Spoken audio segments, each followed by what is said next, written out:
almost not in here, to open a whole bunch of future months for payroll. So now you can see February is open and current. January is still open, but it's not current.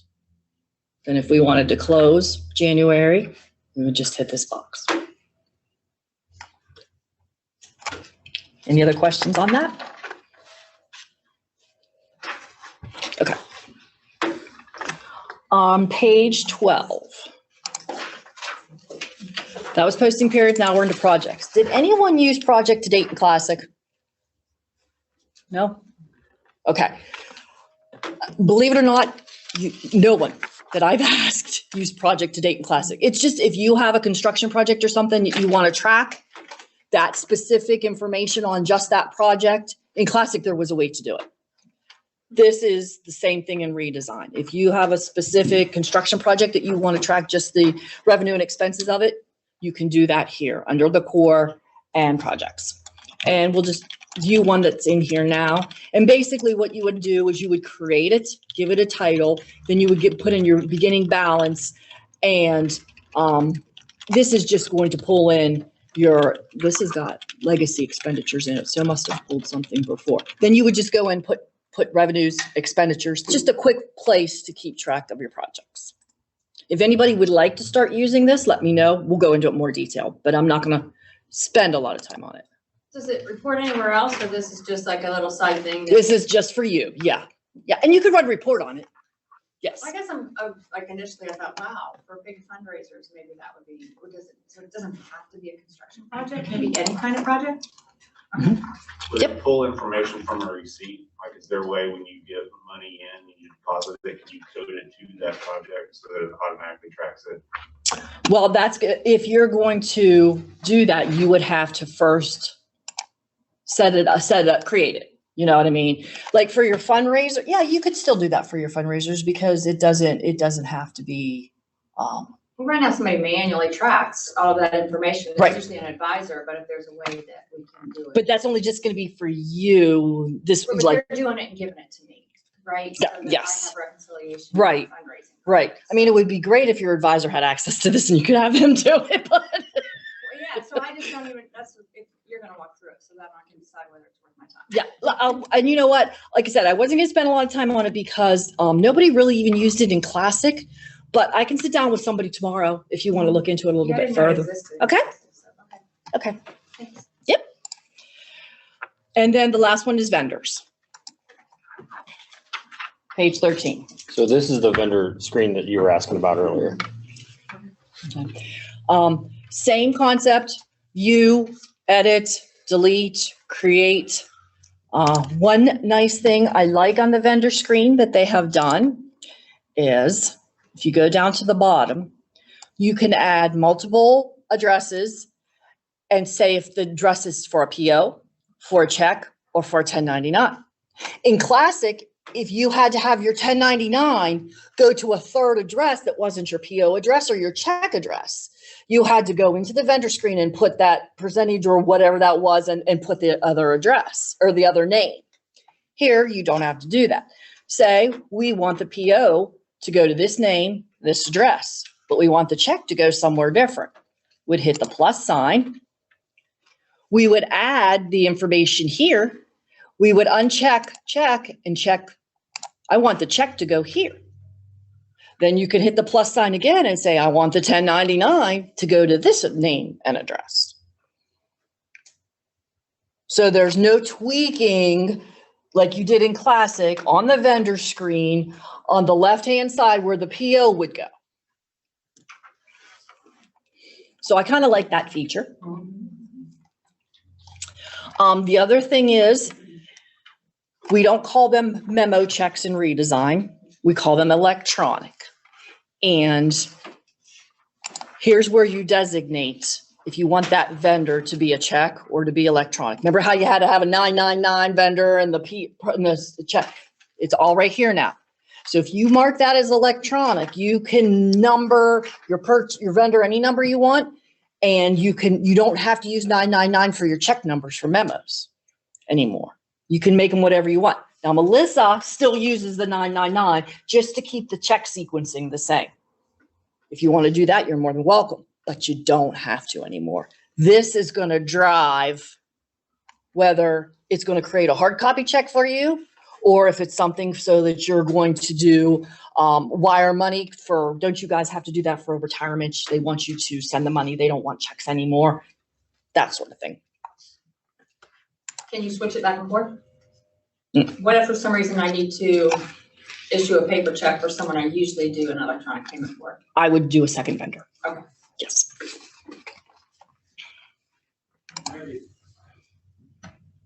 Okay. So this vendor information that we all currently have has transferred over into. Correct. So if I need to make a purchase order go to a different address, I only have to enter that information. If you need the purchase order to go to a different address than what's already on the vendor screen, yes. Yes. You would go in and edit that vendor, Yes. add that second address, check Correct. that PO box. Right. And then save it. It's set for that point on. It's set. We can work with you tomorrow on that, bringing it up and editing it and. But the vendor should be in there already. It should have got pulled from Classic. Yeah, because right now your POs go to wherever the 1099 address. Right, but now you have the ability to put in those different addresses Correct. and check those different boxes and So choose you don't what have you to want worry to go about where. that. Mhm. Okay. And If once it's you different. edit it and save it, it's there. You can always go back and edit it again, but it'll save it and then it's there from that point on going forward. Thank you. So that is all. One other thing I did want to show you on the vendors, if you hit the eyeball. If for some reason you would need to change the amount that you want the vendor to receive their 1099 vendor adjustments. Okay, if there's some kind of error and you need to change the amounts that are on the totals that they're going to get, click vendor adjustments, create, then you would put in. So it's just like the budget adjustment. You have to eyeball it and then that button's there to make the adjustment and then you. Do any of you do that? Do any of you change the amount? I had a district that they had to have that because before they closed their books, because this wasn't a feature initially. And they would change the amounts. And I didn't know that people did that, but I guess a lot of people do. So it's there if you need it. You mean on whether or not they get a 1099? No, the dollar amount on the 1099.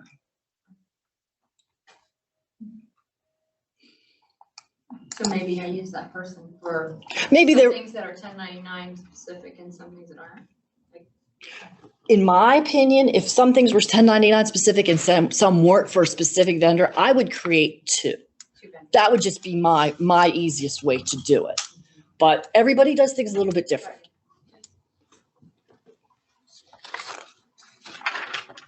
Okay, so we just finished core. Again, probably once all of this pulls over and you view it and everything looks good, you're probably not going to be in core a whole lot. But transactions is where the budgetary people will spend most of their time. And we're going to start on page 14 for that. So the first one is activity ledger query. Did any of you use in Classic, and I'm sorry Missy's not here to hear it, EIO to look up things? Okay, I love EIO. That is my friend, and she makes fun of me for still using that old program. Or did anybody use that USASDW to look up? Okay, this is where you would, this replaces EIO and USASDW. It doesn't process anything. It's just to look up information at a quick glance. So if you know the PO, you're going to put in equals 10. Then all the information about purchase order 10 is going to come up here. Okay. Or if you're looking for how much activity have you paid this one specific vendor, you type in the vendor name. There's no eyeballs, there's no edits, there's no nothing. It's just to look up information. And then the report button is here too. So if you want to run a report on that information, you have it. So it's just like EIO. You couldn't process anything in EIO. You just looked at it. Same concept. When you run a report in here, does it give you a total? Like if you ran it for a vendor and you needed to know a total of what you paid them, Does the PDF of this Let's report? look. Let's look. And if it doesn't initially, most likely there's a sum or a button you can hit that does do that, but Because that's a lot of the reason we look at some of that is to know how much we've paid a certain vendor or paid off of a certain PO without manually having to. What did you use? USSDW? Is that what you used to do that? No? How did you do it? Check pay or. Oh, you did it with check pay? Okay. So let me see something here. actually it doesn't give you query options. It does give you sort options, Jerry, but Yeah. I don't see sum on there. But I'm just wondering, when you actually run the report, if it sums it at the bottom.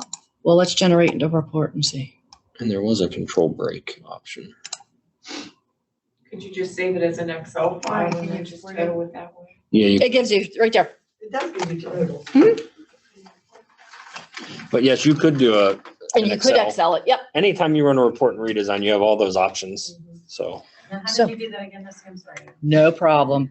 Um, Brain just went off somewhere. If you want a specific date range, you can, do the, like. How do I close this, the Jerry? I date can't range get the it. little efficiency. X. Oh, you have to drag this out of the way. I'm sorry. Like a date range, can you do greater than on the date range? Yes. Okay. Yes. So what I did was,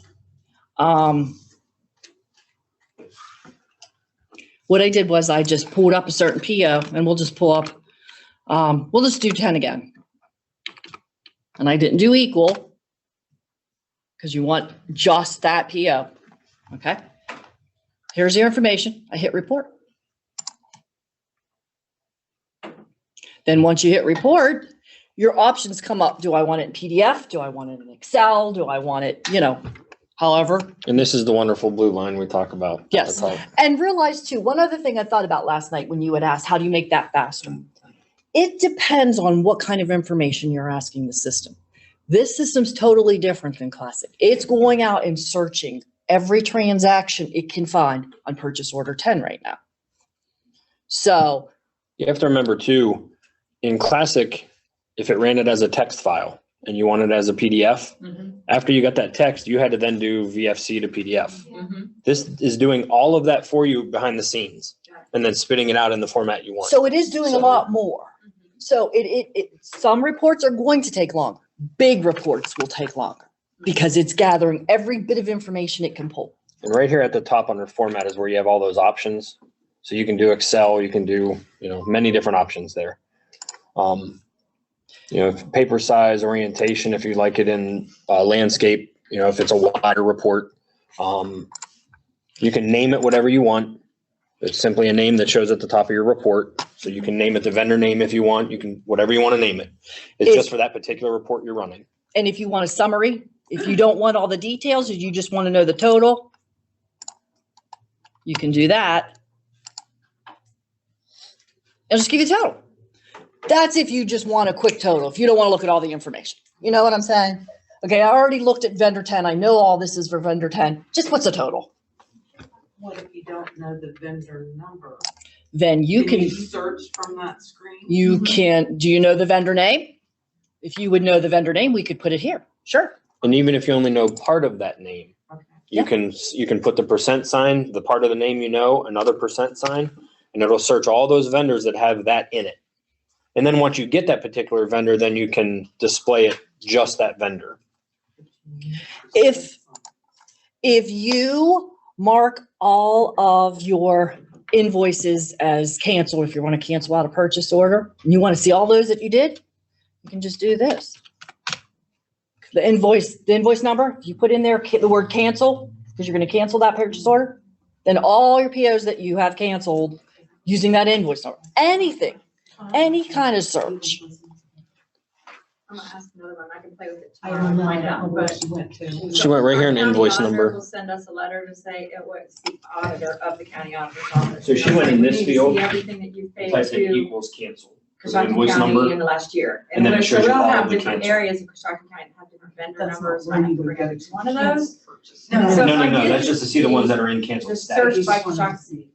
the county, the auditor for the Okay. county constructed or whatever, however we have it written on. the And then check. I'll show you It real would bring up quick everything. when they're Would done, it what I sort mean it by then by the purchase searching order? the Is that what vendor it name. does? If you have more 'Cause there was a than good one, one if at I'm the just top, searching this by top vendor one. name? Just by vendor name, it'll bring up all the purchase orders. So let's just And say, then if I print, So if you will it put show percent up sign, as OCH, percent sign, let's just do Any this. vendor that it finds OCH in that order, it will display. So it makes it nice, because And if you then can't Okay. pick pick it, it from there. yeah, Mhm. and then It had it and then it took it away. you can Maybe I click on it spelled and it pick wrong. that one, or now you can type that whole There. name in if you just. So let's say you start typing in your, whatever you said, Shopton City, whatever, okay. Here they all are, okay? Then, and here's all the PO numbers, Okay. different PO numbers, because you said, I want to see everything for this vendor name. Right. So all the vendors' numbers came up, all the invoices, then you would hit report. Or I can sort of, I can go over to the PO and click the plus and it'll put all the same POs together, or are they already, I guess they're already on. Oh, well, you can just hit No, they're that. not all together. Yeah, you can put them in number order. Okay. Is Yeah. there a way to subtotal by PO? That's what I was gonna say, when I total it, total by PO. So when you get into that stuff, normally it's a regular report you have to run, Okay. not from this screen. This is just a quick report for what's on your grid, okay? There are reports that can subtotal, that can Got it. run by specific code, you know what I mean? This is just a quick, And the reason I say that, when she went to run the report, the sort options was grayed out. Right here, or query options, I mean, Mhm. is grayed out. So it doesn't allow you to do what you want to Okay. do. All right. So So we that can would- always build a report if there's not one. that would be a report port, but this, again, just Okay. quick so that you can gather. Then this would be the total of everything you've paid that, not by PO, but everything. Thank you. Let me do real quick. Okay. If you, in the vendor name, type in percent OCH percent. So what we were discussing was to search for a vendor. Let's say that top one is the one I needed, but I couldn't remember the name. But all I can remember is it starts with OCH. If I do percent OCH percent, it's going to bring up that list of all of them that have OCH in it. And then that may help you at least find the vendor that you're looking for. Okay, is there, how can I explain this? When your vendors are all set up with just their 1099 information, there's times what people refer to that company as is a totally different name. For instance, I've got one that's CP dash, I think it's DBS, but it's technically pay schools. I may not always remember that it's under CP, So but I, in this if I could screen, look like under a zip code maybe or something. back in the vendor screen, you can, we can help you tomorrow, but you can click on more and you can add that another column in there. That's the report as, or whatever that column says, how some vendor has one name, but then they're acting as something else. Yeah, DBA. That DBA. extra column is available to add to your grid. Okay. So in that acting as, you can search there as well, or can DBA you- or whatever that's Can you called. set your main vendor up the way she knows it as Pay Schools, but down where it has the 1099 information, put the official name down there? You're saying where you added that second address or Yeah. something like that? Yeah, but I'm not sure when you do a search, I'd have to test that. When you do a search, if it's going to search just for the primary name It at the does. top, I don't know that it's going to search all those other names down at the bottom where the check address is, where the PO address is, where the 10, I'm Yeah. not. Because one of our big ones we use is like Crino's Pizza, but each franchise has a different name. And we'll get stuff in under the franchise name and I'm like, who in the world is this? Because I have no idea So in this when I have grid, to fill in for her. in this grid, under more, I don't remember where it's at, but The activity ledger or the vendor? no, right here in vendors. If Okay. you click on more on the far right, somewhere in here is the ability to add that field of the, whatever it's called, the DBA, doing business as. And let me just point out this too. See how the arrow is pointing off to the right next to new hire? That means that there's a drop down and there's more information under that. So you want that, if you want to search everything, you're going to want to click on these that are pointing off to the right, and make them point down. so that you can see all the options underneath. And there's two things about this. I already have a ticket to the SSDT to build us a button that opens all those up for you. So you can click one button and all of those would open. Because the advantage is, since this is web-based, once they're all open, I can hit Control F on the page and search for whatever I'm looking for. So if I wanted to find, Show them how you do that, if Jeff. I wanted to find the ACH, if I hit Control F on the page, her, since she's using Firefox, it's down here on the bottom left. It says find in page. So if I type in, let's say ACH, it takes me right to that ACH over here and highlights it. So then I can scroll down and I know that's where ACH is. The bad thing is if ACH wasn't here and it's underneath of it and this was closed, it would never show me that. It has to be open to show me that.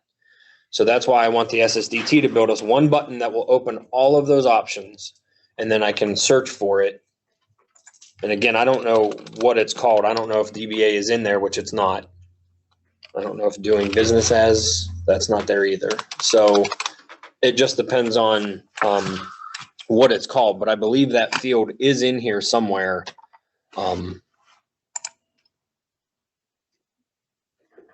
You want to look for that while I'm. That's what I'm doing real quick, just to see if it's in here. Name maybe. And it might be name 1 or name 2. So let me add those. Let my screen refresh and we'll see if that's one of those. So I think it's name 1. So on the primary name is their normal, the normal name of the business. And then name 1 is that field where it's the doing business as. So you could have the Crino's Pizza or whatever it's called. And then in the name 1 field is where you would put the individual franchise name. So when you want to search for them, you would need name 1 in your grid, and you can always leave it in your grid. And that's where you would search for that individual name. Because there are times when she's gone and I have to look something up and they have these funky names that's not what the invoice came as, and I'm lost. Well, when she gets back. Why are you letting her take days off? So the other thing is, if you have that name 1 in your grid, when you type in Crino's Pizza for the primary name, you'll then see the name 1 field, and then you can look over there and see all the, for all these Crino's, here's the other names for them. So it'll help you that way as well. So what field does it draw from for your purchase order? Primary name is the first field that it will go through. But if you have that check mark box on PO and you're doing a PO, it knows to pull the information from the PO where you've checked that box. So we're talking about back where you had the 3 addresses, where you could put in the 3 addresses. And that's why I said, we'll help you get it, some of it set up tomorrow. Remind me of that tomorrow, and we can go through and edit the vendors and you know, put a second address in, check the PO box. And then you try it, you know, then you go in the search field of vendor and type it in and see if you could find it, you know, and you play with it until you're comfortable with it. And then, you know, we go from there. That's another real quick thing too about tomorrow. Tomorrow's open lab. You're going to be hands-on doing your work. I know we said, 9 o'clock? You can come in. We're here at 8. If you want to come in at 8, you can come in at 10 if you have something you have to do. You can stay till it's time for us to go home. You can leave at noon if you got all your work caught up and you really don't have any more questions. So that's up to you, how long you want to stay. Yeah, it's an open lab and it's your choice. As much help as you need or as little as you need. Okay, so that was activity ledger. Now we're going to go on to AP invoices. So if you look in your handouts, hit out number 2, and it says at the top, payables processing budgetary checks. When you're going to go to pay a budgetary check, this is your checklist, okay? There's 3 places you're going to go. You're going to go first to AP invoice and invoice them. Then you're going to go to payables and say, yes, I want to pay that, because you can invoice as you're getting your bills in. You can throw them all in the system in your invoice. Then you can go into the payables screen and say, okay, now which ones do I actually want to pay right now? You check mark them off, okay? Then you'll go to disbursements and cut the check. So there's 3 places you want to go. Now for us view people, I put a little note here. If you're an SE view person, you can skip the top part, the AP invoice, okay? You're gonna wanna jump in at payables if you're an SC view person, okay? So you'll do your invoicing in SC view, then you'll come over here and jump in on this spot on the checklist. What's SCV? Or we don't have it. Okay. So you're gonna follow the whole checklist. Okay? So like I said, we're gonna go 3 places. We're gonna start with AP invoice because that's the first place you go.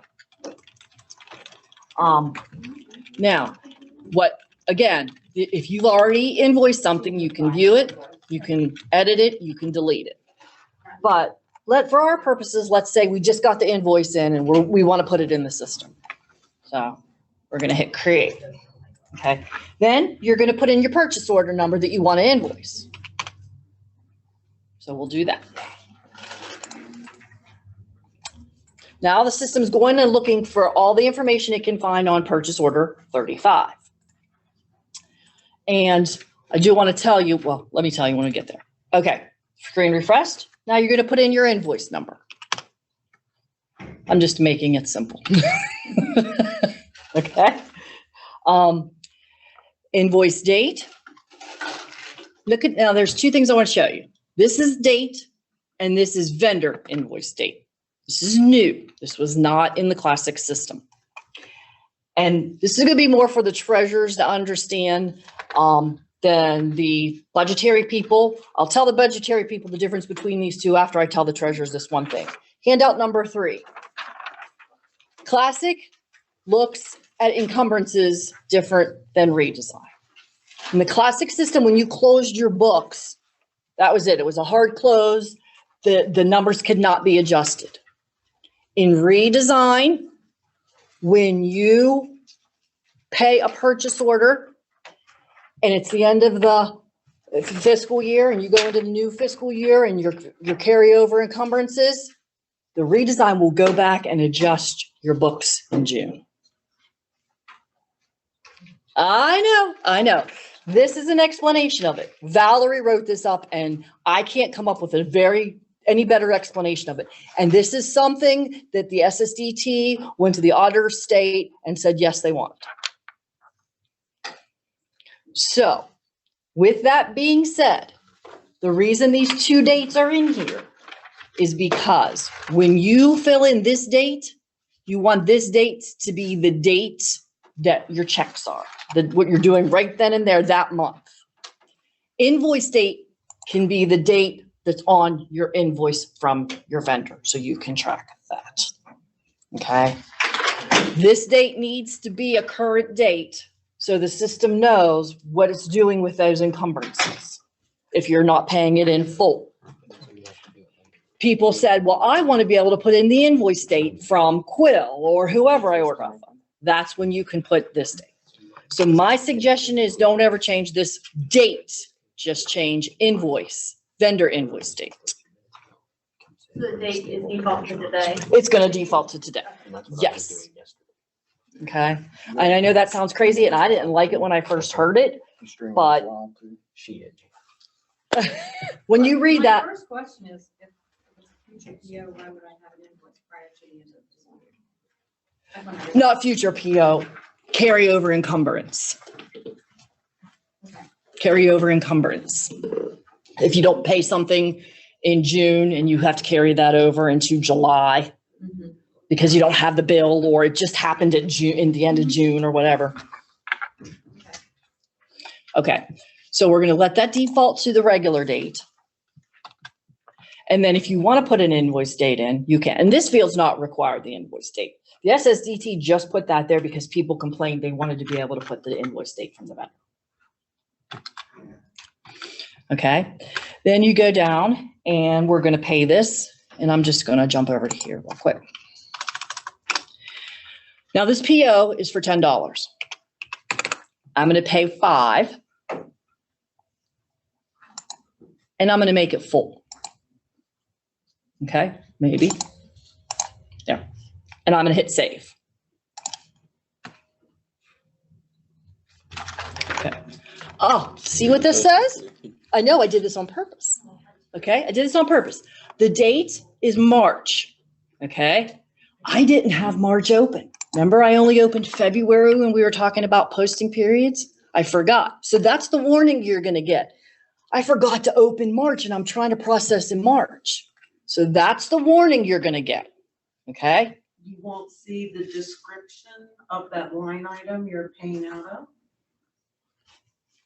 The description here, I can put anything in there. But it doesn't pull that from the purchase order? This is just a fake purchase order that was put Oh, in here. Yeah, okay. this is a test account. So they just put one in. Yeah. So I'll hit save again, see if we can see that error message. Okay, so if you're trying to process in March, your current month, and you forgot to open it, that's the warning you're gonna see. So what do you have to do? You have to get out of here. Then you have to go tell your treasurer, and they have to go to core, posting periods, create, March.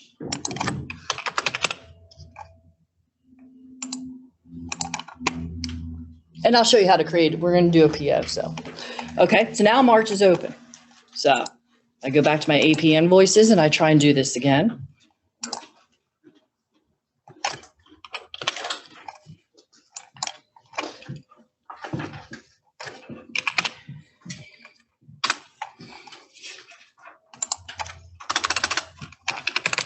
$5, full, save.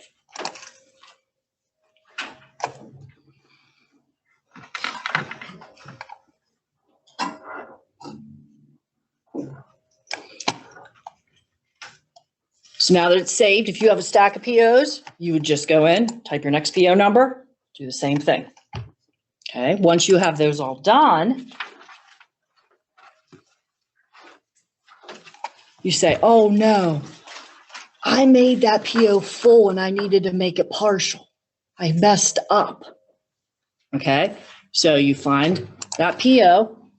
Well, let's do this. 35 is right there. You hit the eyeball. You see this word partial here?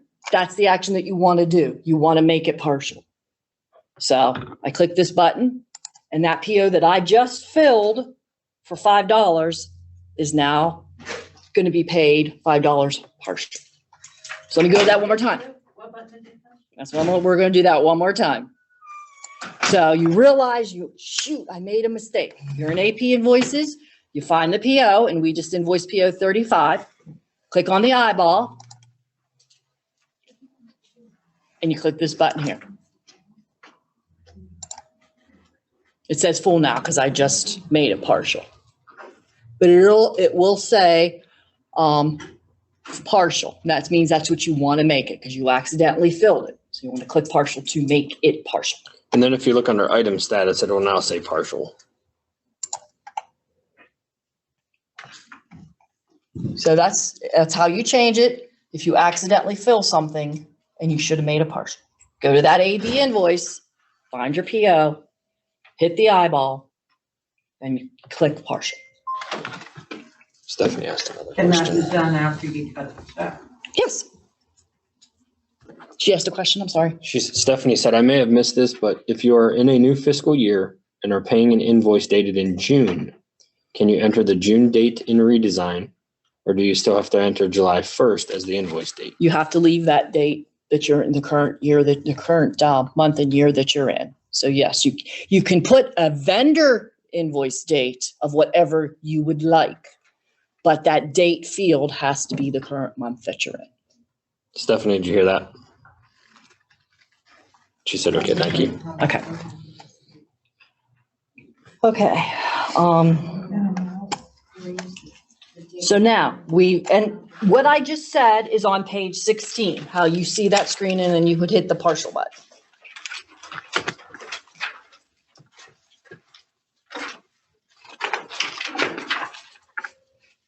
Okay, so we went into AP invoice, we put all our invoices in. Now we're going to go to payables. So like I said, you can get these invoices in and you don't have to let them sit on your desk and wait. You can be putting them in daily. Then everything that you put in, when you click on payables, is going to show up on this screen.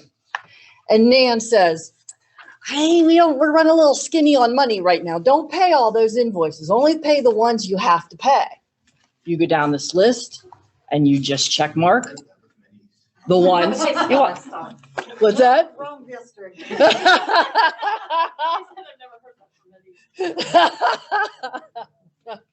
You check mark from the list the ones that you actually want to pay, and you hit post selected. Okay, so it's going to come up and it's going to give you the total of the invoices that you've check marked. Now let's go back first. Some of you like to have an invoice list that you run before you process your checks to make sure that you've processed the right dollar amount and you have the right total, because you know the total. I know you guys do because I know. Anyway, so see how there's these two tabs here? If you go on the detail tab, it's just the same information that was on the vendor tab, but it's going to give you more detail. It's going to give you the dollar amounts and everything. So you could actually run down the list and see. But let's say you want to have a report. What do? Click the report button. This would be your invoice list. Okay. Click that report button. It's going to generate a report for you. What's it say? What? Can you do that back from where you invoice? I don't understand that. Cannot Try it access again. last. Okay. No, you have to do it from the details button.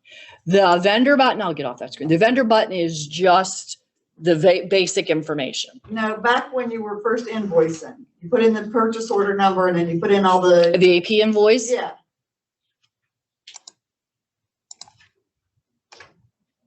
Have all these invoices in. Report button. You can. Okay. Okay. But these are all the things you have in AP invoice. If you are in payables and Nan says only pay this one, this one, this one, this is going to give you the grand total. If you're in payables, this is going to give you the total of the checks that you're actually going to cut right now today. Fortunately, we don't have to worry about that problem. Some districts do. I know. So that's why it's a good thing to have in the system. You know what I mean? And I don't know why that report button's not working. I wanted to just, Hey, I don't want this paid until the board approves it. there you go. You can have it in the system, but you don't have to pay it. It can be there, sitting, waiting, ready. And then when you say, when Nan tells you, okay, go ahead and pay that, then you go here. I don't know why it won't let me do a It report on doesn't, this.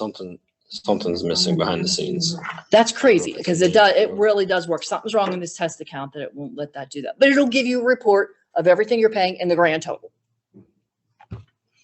Okay, so that's all payables is. It's the holding place for everything that you've invoiced, then you can check off what you want to actually pay.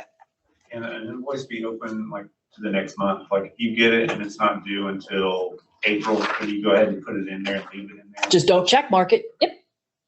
Yep. I didn't know if you close the month, it would disappear. You have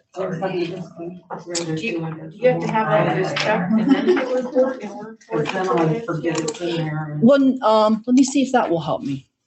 You shouldn't have to do That should that. just be to post them. But let's try it, Valerie. I never had to do that in the past. Something's goofy in the training account. Yeah, it's not finding a value in one field somewhere. Something is goofy. I can't tell you. But anyway, so you check mark the ones that you want to pay. So you only want to pay those 4. All right. Post selected. So that in here, it will give you the dollar amount also.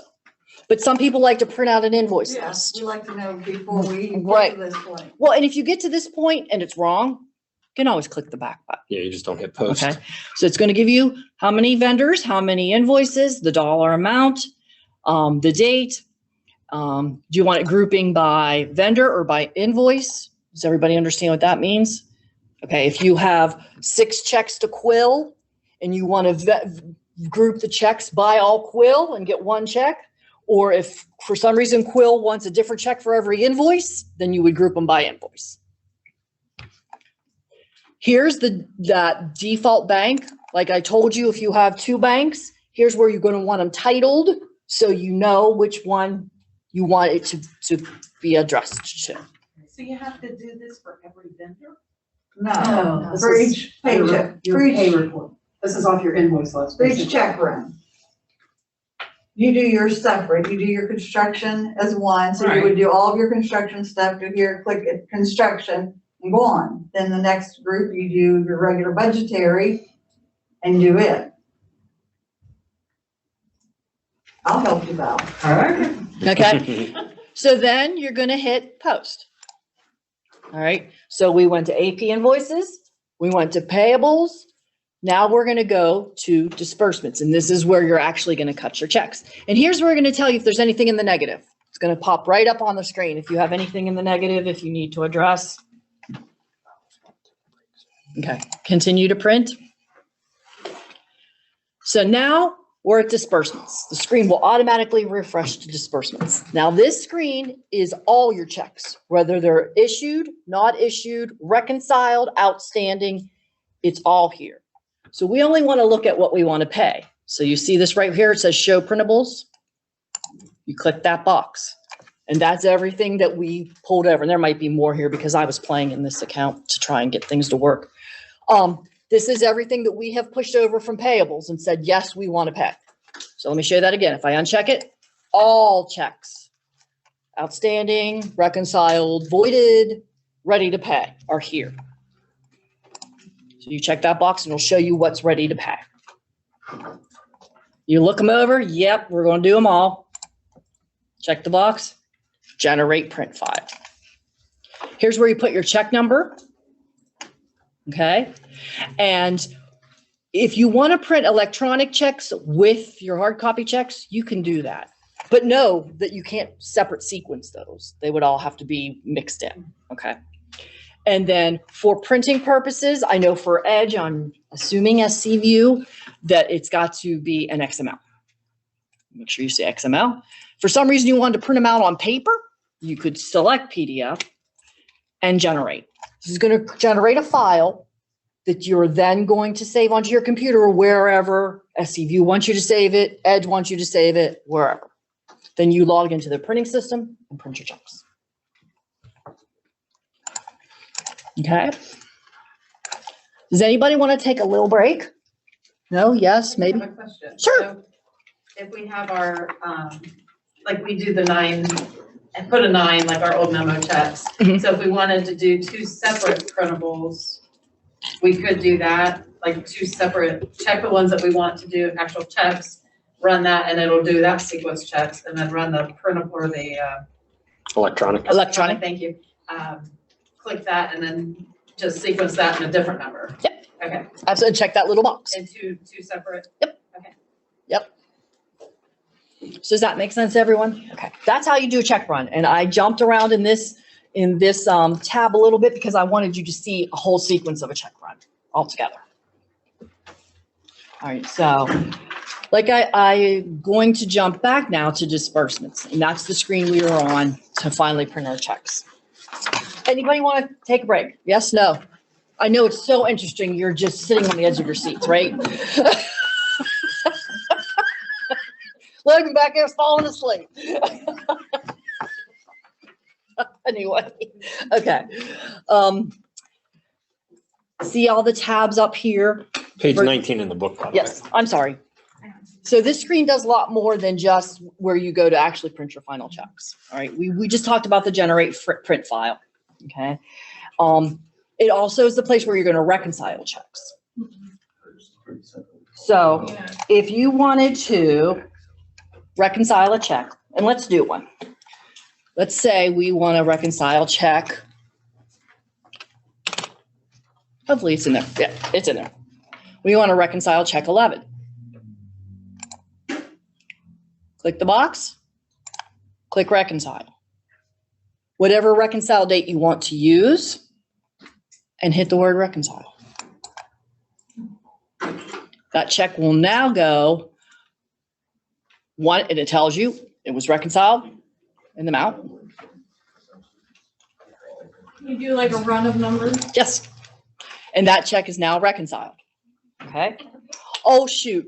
I reconciled check 11 and I didn't mean to. I meant to reconcile check 12. Check it. Unreconcile. And it's back to outstanding. Okay. Yes. You can do a range of checks. If you know the, if you know this, like check number, if you have an order of them and Yeah, you take, you could type in, if you wanted check number, Like 12, 30 let's just or- go, yeah. And I would resequence like that. And then obviously there's no 13 or 14, but then you just go down, click, click, click, click, click, reconcile.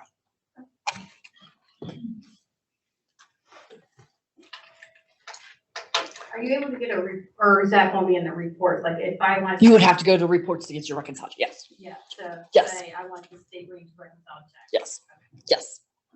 Good question. Okay, so we talked about the generate print file, the reconcile, the unreconcile, the auto reconcile. Does anybody use auto reconcile you get a file from the bank of the checks that they have cashed? And then you take that file and you upload it and it reconciles them in the system for you. Nobody does that. Perfect. You have the ability. I'll tell you why I'm old school. I'm an old person. I don't like it because when I reconcile my checks, if the bank cashes something for a penny off somewhere or something, I know when I'm clicking those, I'm looking at those dollar amounts. This is just a file you take from the bank, you plop it in and it reconciles your checks for you. Well, I can't find that penny and then I'm spending time at the end of the month looking for a penny. I don't like it. That's me, You know, another but it's slick.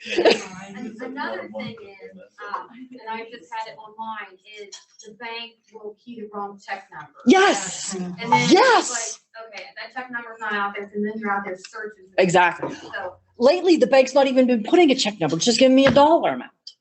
I don't know what's going on with that, but so I don't like this. So we're not going to cover it. If anybody would like to start using that, we can get this, we'll have you get the specs from the bank and we would have to set that up for you. Okay. All right. So we need to void a check. Check number 9 is still outstanding and we need to void it because somebody washed it in the washing machine or whatever the case may be. And void. One warning. There's unreconciled, there's no unvoid. If you're gonna void a check, be really careful that you've check marked the right box because you know how sometimes your eyes go up or down a little too much? Be really careful, there's no unvoid. Okay? You'd put in the date. Do you want to void the invoices associated with that or not? You can check that or uncheck that box. Okay, so if you need to reissue a check for this, you don't want to void the invoices. Okay, if you paid this in error, and you want to void out the whole thing, you would check that box.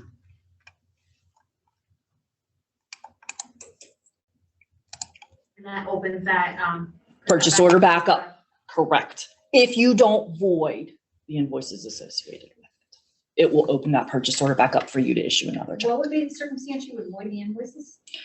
Maybe if it was a duplicate. No, we had a perfect example earlier this week. We Give me had one. sent a check to our local TV radio station because they always do a home and hearth show. Uh-huh. Well, they've decided they're not going to do that, so they sent us our check back. So you when I- voided the check and Yeah. voided all the invoices because you didn't Yeah. need to use I that had to PO cancel the again. purchase order because we didn't. Paid in error for whatever reason. Yeah. Okay, and then resequence. I'm sure you guys know resequencing if you have to change a check number to another check. Old days, this will really tell you how old I am. We had these printers where you had to take the checks and they had holes in them and you had to put them on the printer and line it up. And they would always jam and then you'd have to resequence the checks. Shut up, Ad. You know what I'm talking about, don't you? Okay. So that's where you would go to resequence. So how you would resequence would be, let's hit the resequence button. All right. So I just want to resequence one check. I don't have a range. I just want to resequence one. And then you just put in the new number. And it has the option, do you want to void the old checks? Or do you want to use that 6511 for something else? Then you wouldn't want to void that check. And you would just you can hit validate if you want, just to see that it processed. And then post. and it will resequence that check number that easy. And I'll tell you, you're probably going to have to do this because in Classic versus Redesign, when you run your budgetary checks in Classic, you're going to want those check numbers to be the same in Redesign. So that when you go to reconcile in Classic, you go to reconcile in Redesign, everything's the same. It's going to make it much easier for balancing. Here's the catch though, and this is only going to happen for this month. The Classic system sorts the check names different than the Redesign system sorts the check names. So check 111 in Classic, when you run it in Budgetary or in Redesign, might end up being check 116. So you're going to have to go into Redesign and resequence it to 111 to match Classic. And again, this will just be for this month. They don't sequence the vendor names for some reason. It picks them up differently. And so Mrs. Susan Robinson in Classic might sequence here, and Mrs. Susan Robinson in Redesign might sequence here, so their check numbers are going to be off. It'll still be the same range of check numbers, they'll just be at different vendors attached to it. You'll just be different check numbers. So you'll have to, just for this month, resequence so you can get your Classic to match your Redesign. Then once that's over, when you're done paralleling, it'll be fine. You don't have to do that again. Don't print for new checks. It's not hard. It's really not hard. And if you do have any that you guys have already processed, we can help you tomorrow do some resequencing so you can get the feel for it. It's not hard. Okay. Where'd Melissa go? Never mind. Okay. Now, when you're resequencing, is it like in Classic where you have to start with the highest check number and work down? Because I had issues a long time ago when you did that, where if I ran 5 checks, I had to start with the highest check number and say, okay, I need this one to go to this number, and then this one to go. It's a little bit of a chess game Okay. because you have to make sure that the Redesign hasn't issued a check that you need to resequence it to. So it is a little bit of a chess game. You may still have to do that Yes, because you have to make sure that check number is available. Yeah. that's what I'm saying. Make it Yes, to it. right. Okay. Yep. You have to play a little bit, but yeah. Okay. Okay. All right. So that was under disbursements. I'll ask again, does anyone want to take a few-minute break? Okay. So now we're on page 20, and this is error corrections. So this would be like account mod. If you need to correct an account line on a purchase order that's already been paid on. So what you would do is you can create, give it a number. I was just using a sequence in my receipts, check receipt number. So we'll do that. Date, and jump down here to the plus. Then you're going to do a negative and a positive. All right. So we'll do, oh, got to be in the right place.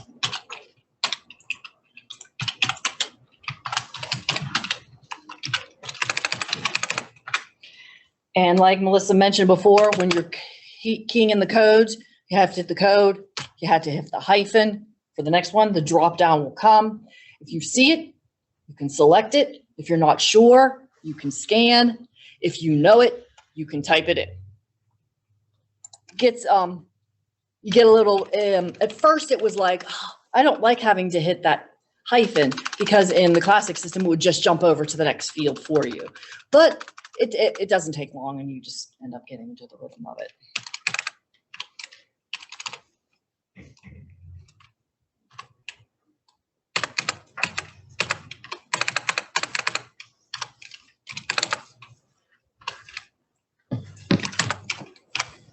There it is.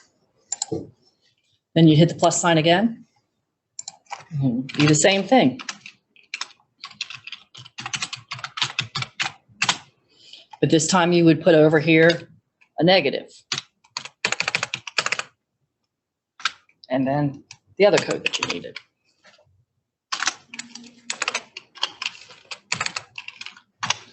And I'm just gonna pick one here. So, and save. Negative for the incorrect account code, positive for the correct account code. Make sense?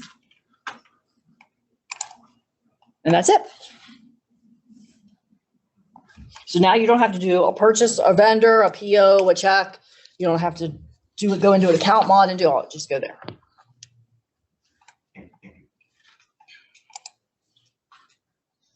We talked about payables. That was the second step when we were going to do just for distribution check. Pending transactions. Is Melissa around? Okay, we were going to post the payroll. All right. Pending transactions. Pending transactions is where you go when, in the budgetary side, when you want to post the payroll from the payroll side. Okay, so payroll's going to push that posting over to the budgetary side. It's going to sit in pending transactions. And it's going to sit there until you go in and post it. So if payroll pushes over the April pay and you're still in March, you can let that sit there in pending transactions until you get everything closed out for March and you open up April. When you open up April and make it current, you're going to want to go to pending transactions and you will see your payroll in there. You will see your retirement in there. You will see your Medicare in there. And that's when you're going to go and post. Now, Melissa was going to go into our live files and post all of those for you. And she's not here right now. So I would like to possibly show you tomorrow that real quick, because I'd like to see it live, because this is a training account. I'm going to get a whole bunch of errors for accounts being in the red and all that other stuff. But basically, like she said, and I'll reiterate this again, payroll's not going to create a purchase order. Your retirements will, your Medicares will. They will, when you post it, it will create a purchase order. Then you're going to go to your purchase order. You're going to AP invoice it. You're going to go to your payables. You're going to select it, and you'll do your memo check, or if you actually send a check to the retirement system or whatever. Payroll will not go to create a purchase order. It will go right to disbursements where you can give it the memo check and process it through the system. Okay? Yes. So now that stuff's in budgetary. Can budgetary post that? This is in the budgetary system. Each district does things differently. Some districts have the payroll person go into budgetary and process it all the way through. Some districts have the budgetary person go in and post the payroll. It's up to you guys. If your payroll person's used to going in and doing that, then this is where they would go. Transactions. But like, if that's sitting out there and she can go pick it up anytime she wants and actually process it. She would want to go in and process it once that payroll's in the current, she's in the current month that payroll's associated. Yes. Out there that she's able to do that. Yes. Yes. And if you push it over today and she's on vacation all week and isn't going to be back till next week, it'll sit there. There's no problem. Now, I wouldn't try and balance until you post everything in pending transactions. But yeah, it's okay to sit there. Yep. Does that make sense? Yeah. I just wanted to make sure that just because I threw it over there, anybody can go post it in the budgetary side. Yep. Okay. Absolutely. And you did say we can modify the POs and then? Correct. So if you push something over and you need to, and it's wrong because somebody's retirement's wrong or something like that, you can modify the retirement system ones and the Medicare ones. Obviously, you're not going to be able to modify the payroll ones because it doesn't create a purchase order. You would then have to go in and do an adjustment, the negative and the positive, like I just showed you.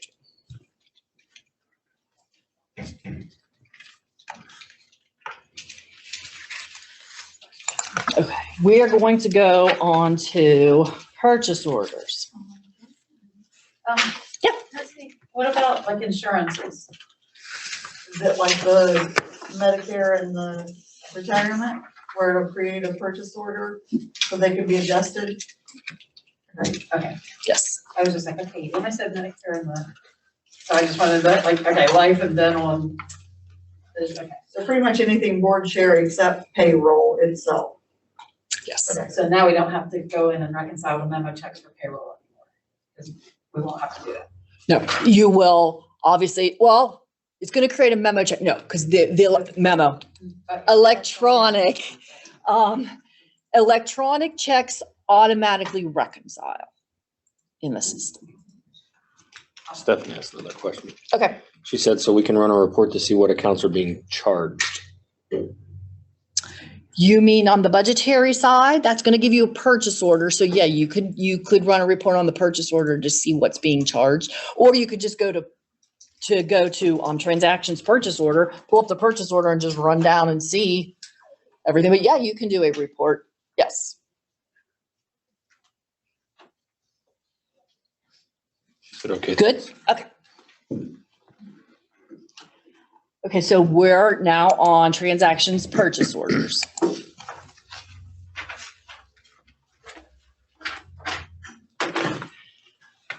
So again, it's going to be the eyeball to view. This is the edit button.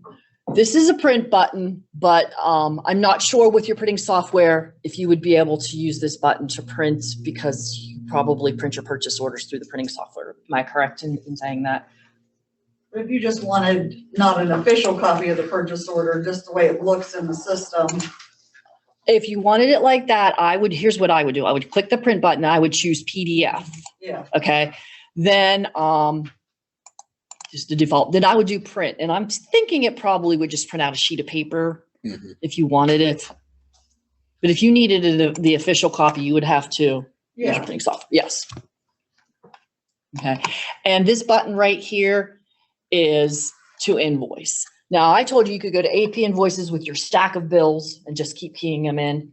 You can also go to purchase order, find the PO, click it, and invoice it from here.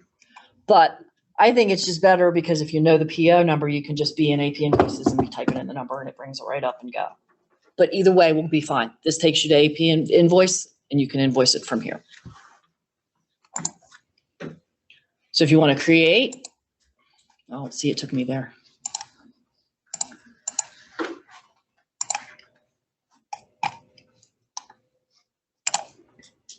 Create, we're going to create a purchase order.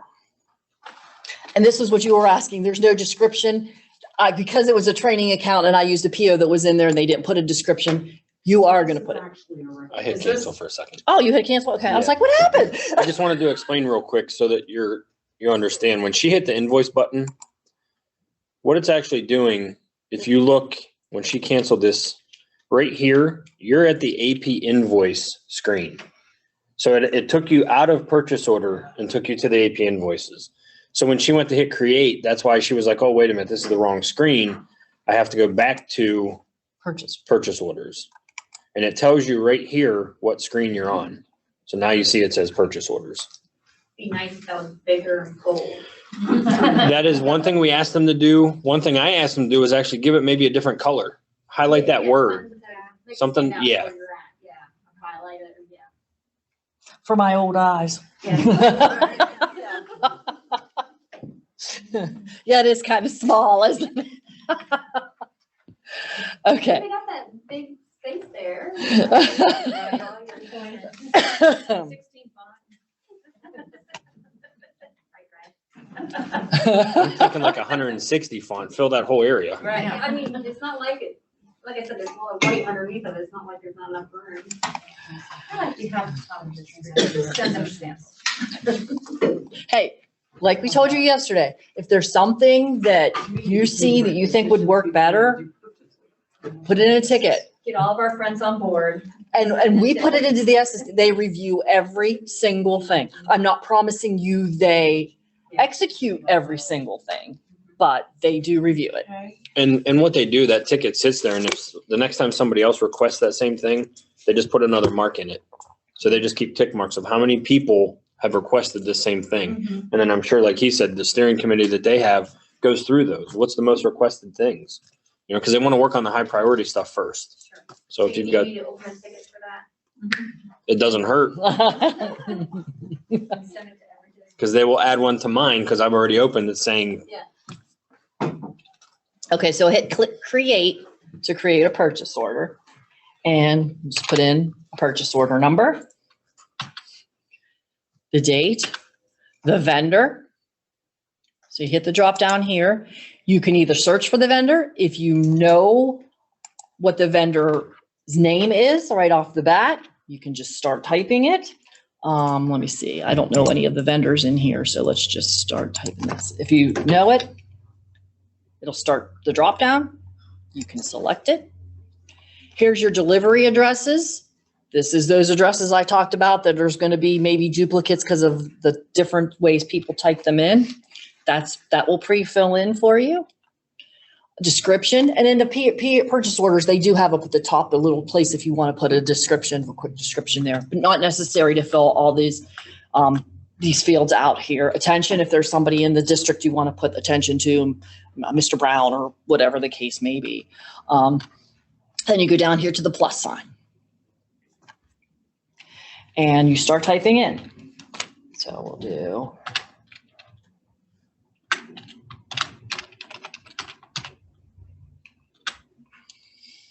Okay. And I'm making this real general. Split quantity and price are still available. I don't know how many of you use that, but that's still available when you're creating a purchase order. Then you start typing in your code. It'll drop down to, as I was typing, or you can search. Then you hit save. Okay, for those of us that are on the RAM system, normally we have to enter a 2-digit type for it to go through the RAM system correctly. Okay, let me take a look at, you know, you're the first person that asked that question. We know amend and edit. Everybody familiar with that, right? Gives you the warning. And it should only be used if PO has not yet been sent to the vendor. If the PO already has, if the PO has already been sent, you have to hit amend. Also, if you do anything on this PO, it's considered an amend. So if you've paid on it, you can't go back and edit it. So what took the place of validate?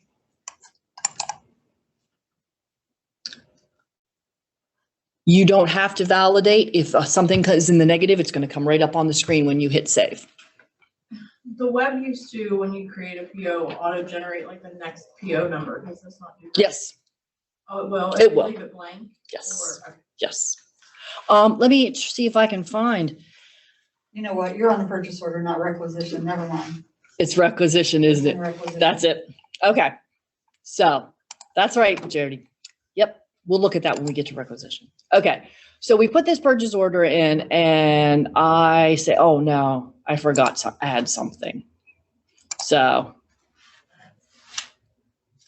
I hit edit because I just did it and I realized I forgot to put shipping. Okay. So I pull it up, I go down here, I hit the plus sign and I'm gonna do shipping.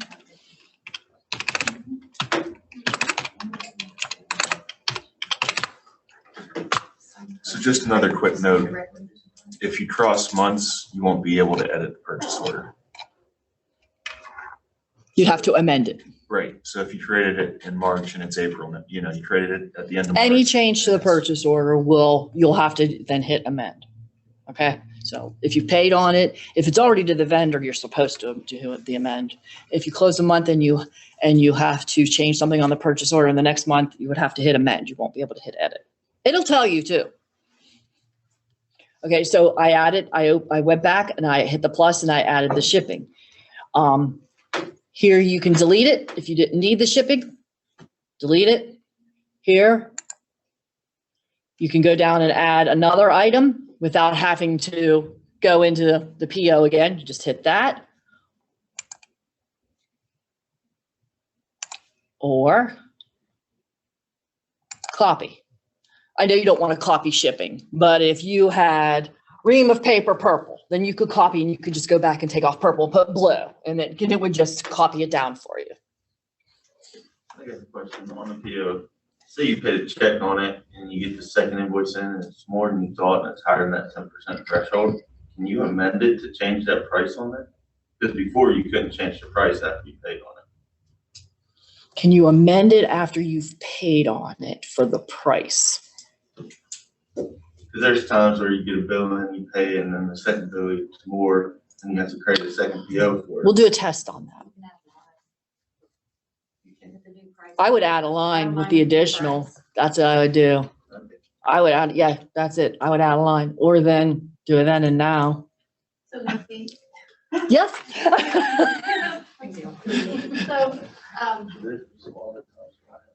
so Yeah. purchase order, people are keen in purchase orders because they're not going rash.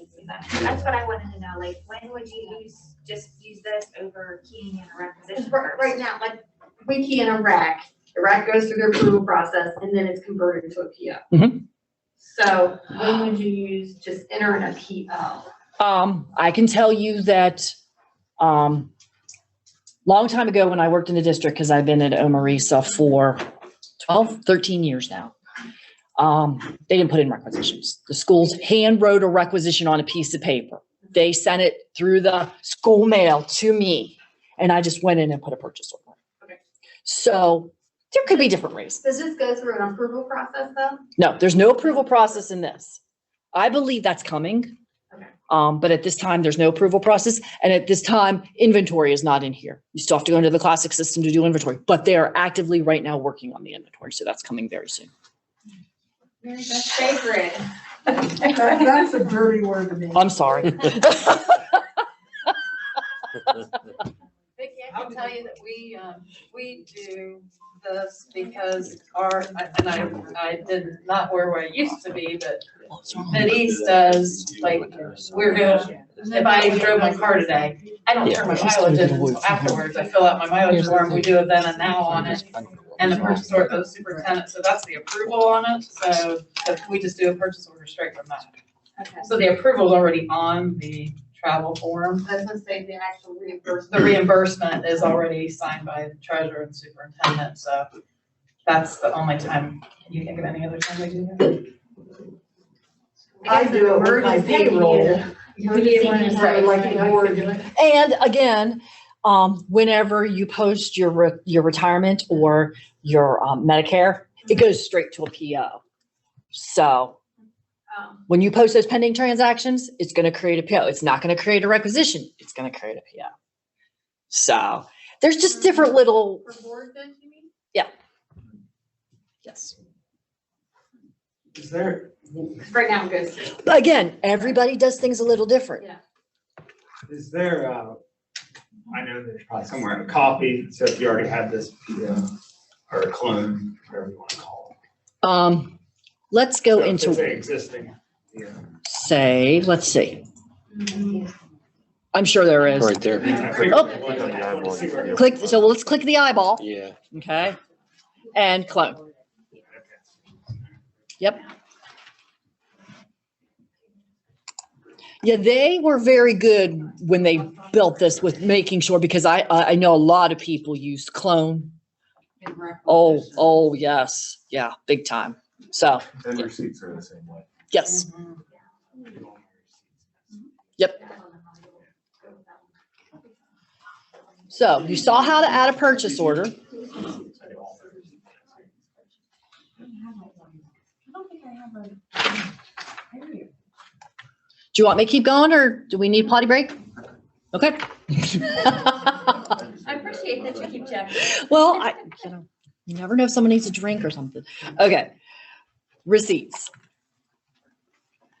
And receipts are same concept. You can see the screens are set up identical. There's still the report button. There's still the more button. There's the eyeball, the edit, the delete, the create. I'll create a receipt real quick.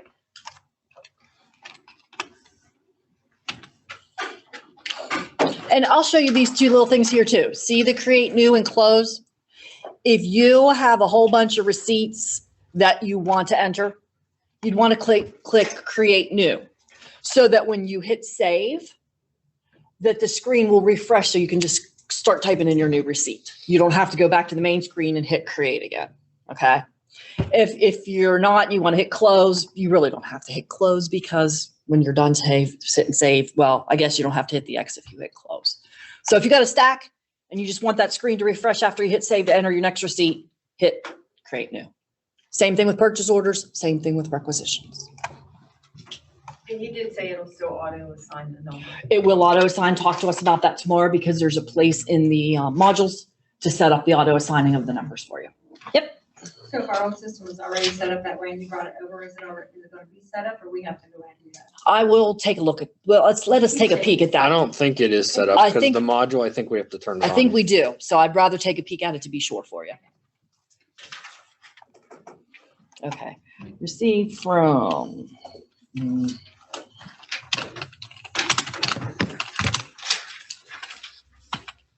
Hit the plus. Receipt, reduction of an expenditure. Right here, same.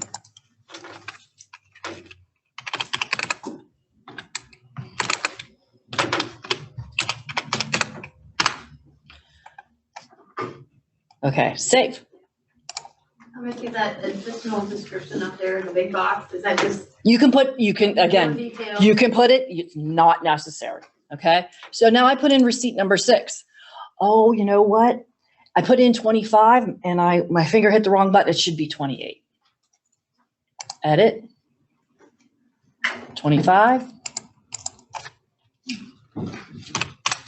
28. Save. No reverse receipt, re-enter. What? No, Renee wants that. I know, but believe me, it's true. You can edit anything on here, like the account number. Yes. Yes. Oh my goodness.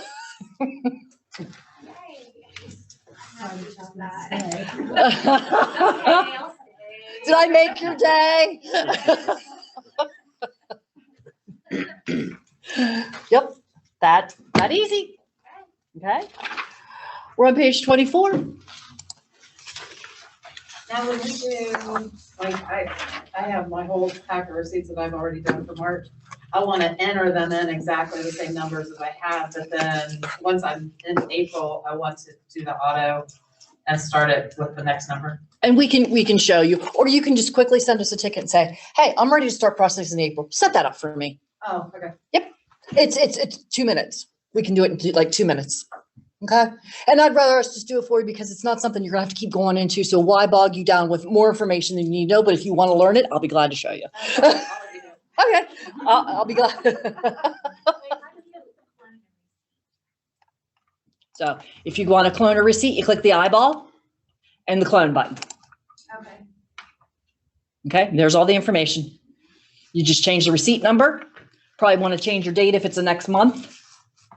And this isn't a bad example. You wouldn't want to clone Mrs. Smith's fees for her kids, but you know. So the receipt number doesn't auto-populate? Well, it probably will auto-populate once we have you set up for that. Okay, and in that case, you wouldn't fill in the number, you just hit save.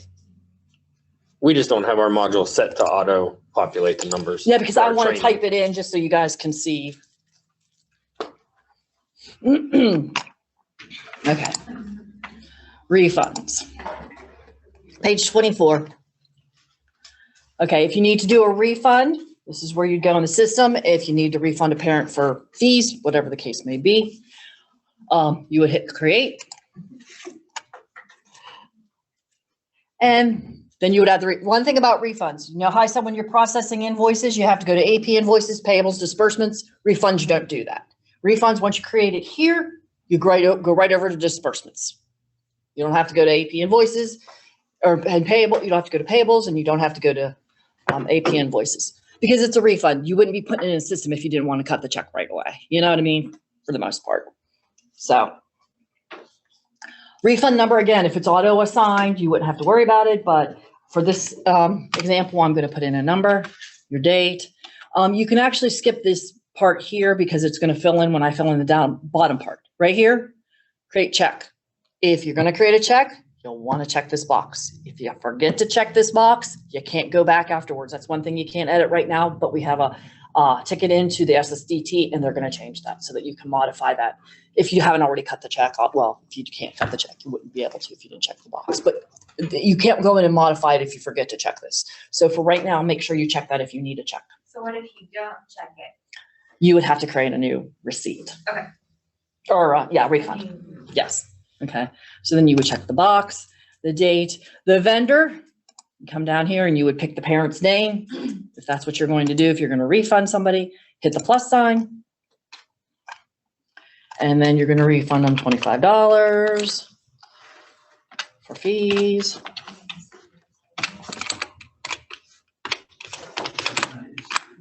And save.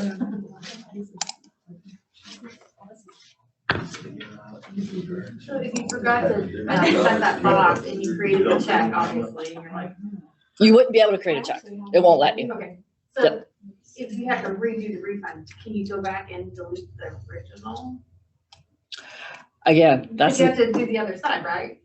Or you have 2 receipts in there, you're going to have 2 refunds in there. or 2 refunds, yeah. Yeah, and when they fix that with the box thing, it's not going to be an issue. Okay. So, because you'll be able to modify it. So, all right. So then refund number 6, like I mentioned, we would go over to disbursements and you would find that number. Well, not check. It's not a check. It's not a check. It's a refund. Do I have refund column up here? I probably don't have refund column up here. I have to add the refund. Well, let's do this. There it is. Okay, you would check it and generate print file.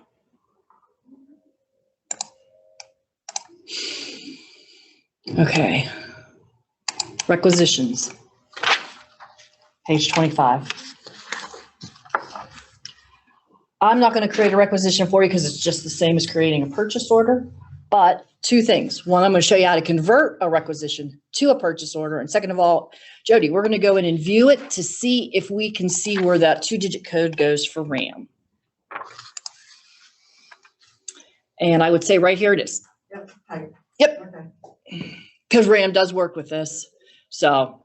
Is that, obviously, we don't use RAM anymore, but, are you able to set that as a default for, like me, mine always went to 80. I don't think you can set that as a default. Do you, Jerry? I don't believe you can. I don't think so. I don't believe so. I don't believe so. Could you in Classic? I don't know. It'd just be a good idea. You're just testing. I don't use it anymore. So You're just testing me, Vicky. I don't think you can in Redesign. Okay. Can you create a workflow in here so you don't have to have RAM? There's no workflows in here as of this time. No. I do believe that was something that's coming, but there's no workflows at this time. All right, so and here you can see if you have this column on your grid, converted, right here will tell you true or false. All right, so I'm going to pick one that's false to convert. And what you need to do is check the box, convert. Date, PO number, if you want to hand enter the PO number in, post. So we'll just make it that. I don't know if this is going to be a good PO number, but let's try it. Must already have that in there. Try some very high number. Because it took all their zeros off and just put it as a 3. Okay. You got when you went back, when you got the error message, and you go back, then keep you on the same. I know, it should keep you at that same Place. requisition. Yeah. Or take you back to right there and say, key in new purchase order. Another ticket, Vicky. What's that? Another ticket. Yeah. I might have to start making my list for tickets. Yes, SDT, they're going to have your name. Unfortunately, they're gonna have my name. on it. As soon as we put the tickets in. Well, what you do is you Oh, I say, know. Vicky from Coshocton once.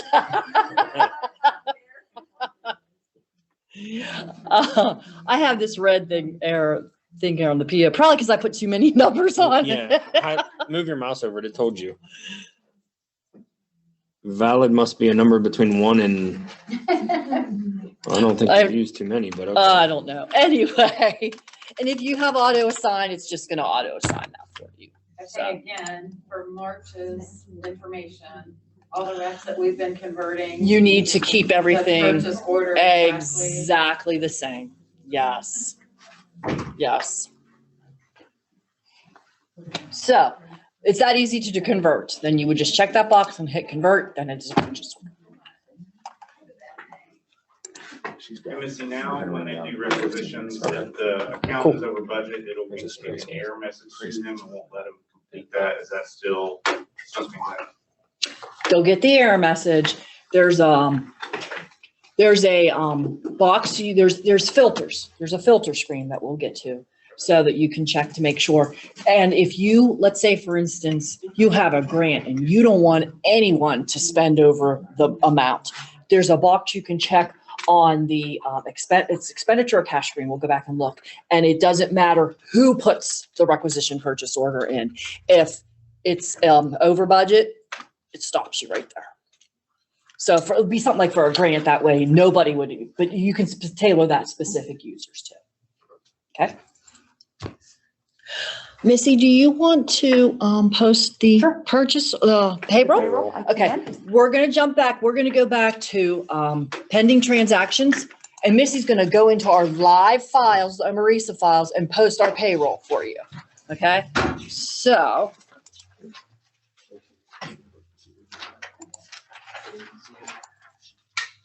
Okay, Miss, this is, I already, I clicked on OME-RESA, that's our live files there. I apologize, I had a quick personal emergency. Okay. Get logged in. I'm sitting right in the middle.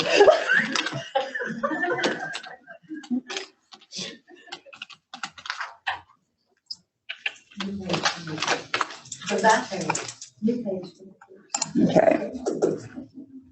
Oh, okay. I need my eyes to see.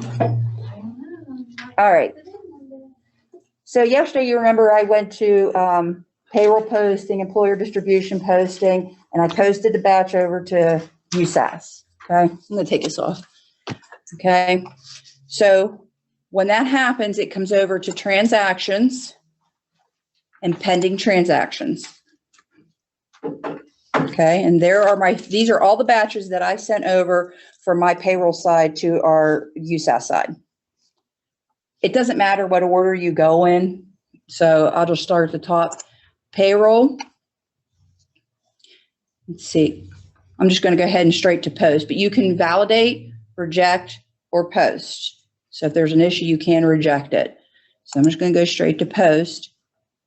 This is where if it's an electronic check, it's an automatic check, you schedule transfer or what have you, that you would check this box. If you need a physical check, you need to uncheck this box right here, okay? It defaults to the day that I did my payroll. If I processed my payroll and posted it. So I need to back that out and you must change it to the actual pay date, okay? So it's posted. As I said yesterday, it does not go to, it does not use a purchase order. It goes straight to disbursements, checks, grid, okay? Now, I can go there and post it for you, or I can move on posting these batches. What would you prefer? I don't want to confuse you. You want me to keep posting batches, or you want me to finish out the payroll posting first? Does it matter to you? Okay, then I'm just going to continue posting batches. All right. So I'm going to do my SCRS board share. Here, I'll validate. Validation is successful. Missy's done a good job budgeting. Post it. Again, you got to take that date and make it the pay date.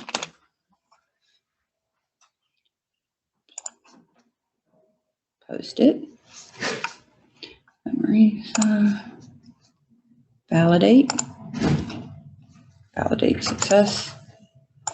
Post. Now, let's don't have electronic check. Didn't the first one have an electronic check box? The payroll did. The Oh. payroll did. These are going to become purchase orders.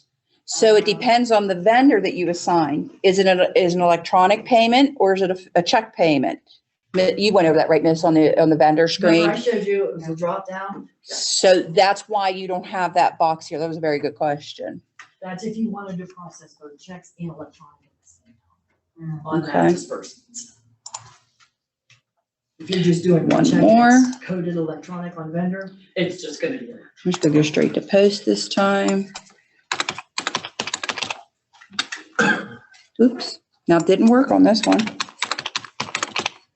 There we go. Apply payee name and address to vendor. That's with it payee that pulled over.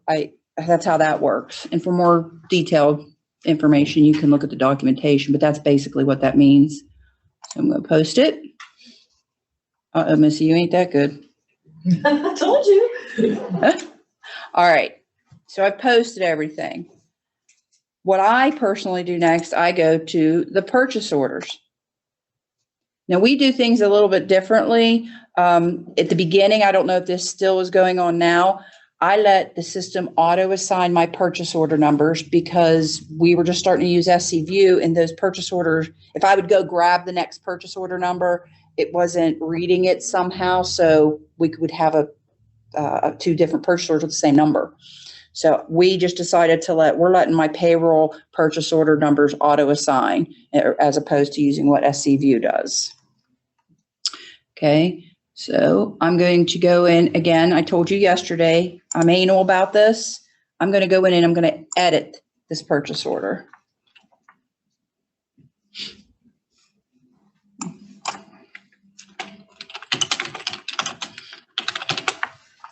Okay.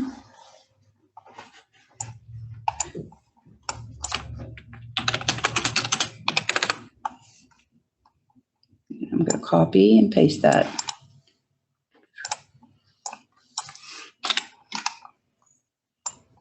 Oops.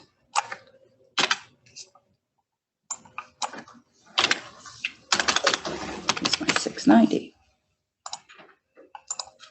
So you see how easy it is to go in and edit those purchase orders before you do anything. So if I needed to add a line, tweak a number, tweak an account, this is, you can do that here. I'm going to save that. Go to the next one.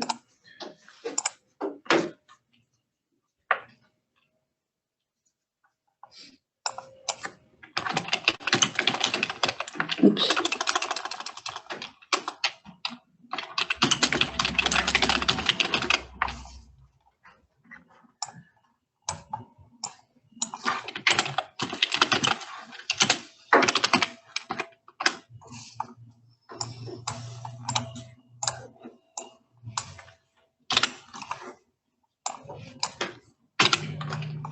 This, and Missy showed you, I like the bigger number up top, so I move it so it's up there.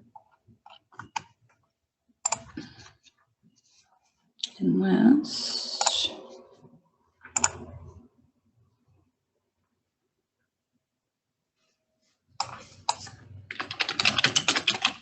Did it again.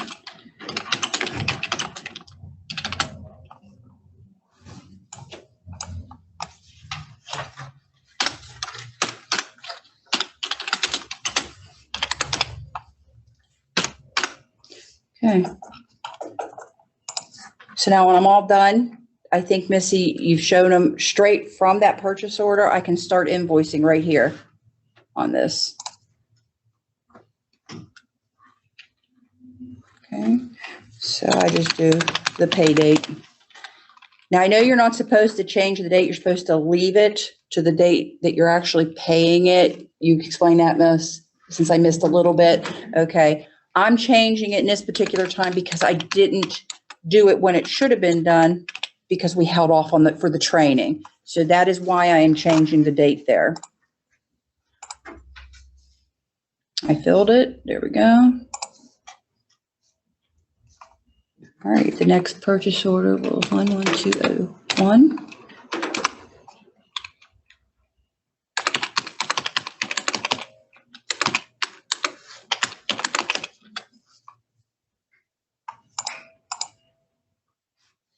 That is correct.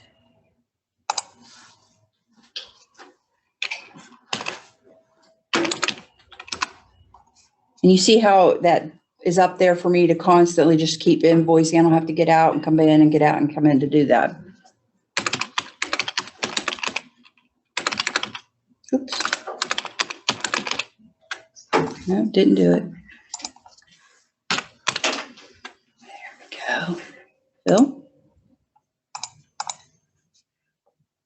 That is right. Save.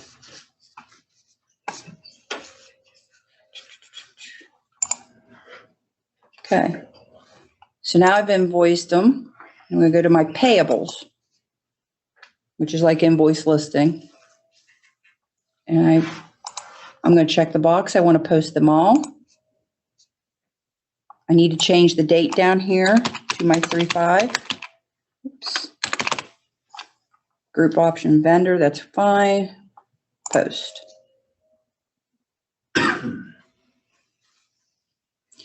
So now these are all sitting over in my disbursement. So I'm going to tell it to go ahead and take me over there so I can print. Okay. So now we're on the disbursements grid here. And you can see that I have a group of things here that don't have check numbers. So show me my printables. Now payroll is blank, as you can see here. But there is a column that you can add. Okay, that's the check type. I think it's right here. Update. Okay.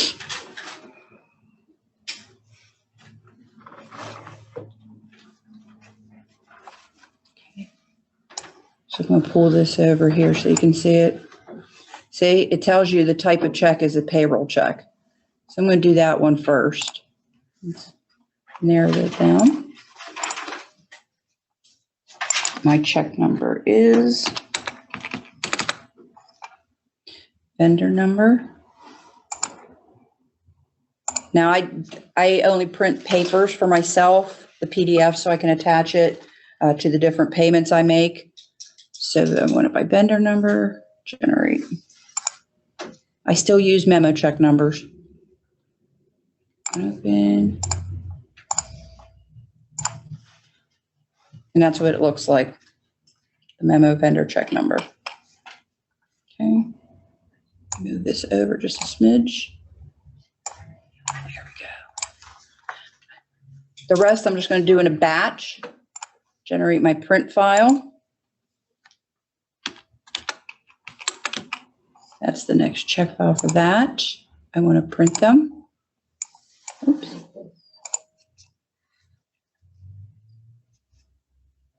Adobe. And there they are. And that's posting my payroll stuff. Did that create each batch or each vendor on a separate page, right? Yeah, each memo check, because I told it to collapse all vendors, even though I didn't have more than one purchase order. But when I did it from payables, I told it group it by vendor number. You have the option to group by name. There's couple different ways to do that. So that's how I did it here. So there's only one page per memo check. So let me uncheck this. Because I have them all printed now. Equals. And there they all are. They all have their check numbers now. Any questions on this process? It's fairly simple, I think. I mean, I don't know, do the payroll people do this in your district, or do your budgetary people do this? You do it, I do it too. I mean, you do it. But these auto reconcile, right? Is what was said. These don't auto reconcile, no. I thought the memo, You're thinking classics, electronic transactions. Oh, They auto reconcile. Trying to do both systems and remember it and help everybody on two different systems. I can't wait till we got it all moved. Yeah, so it is hard switching gears between the two systems. It really is.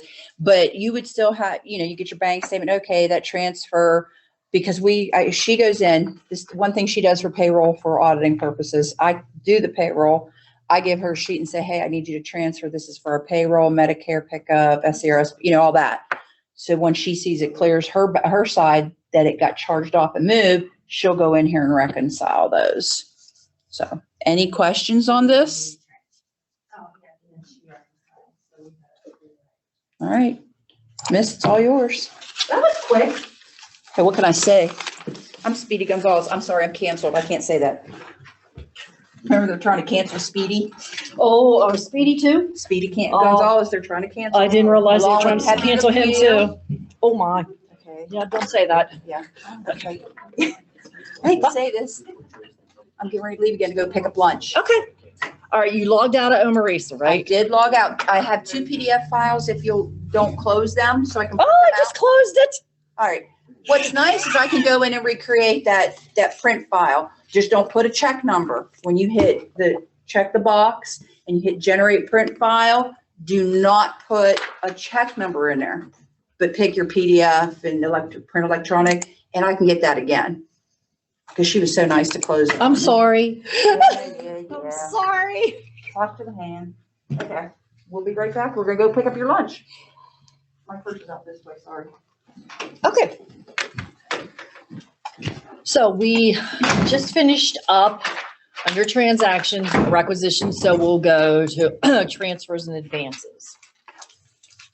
And I'm sure I don't need to say this, transfers you don't pay back, advances you do. We're on page 26.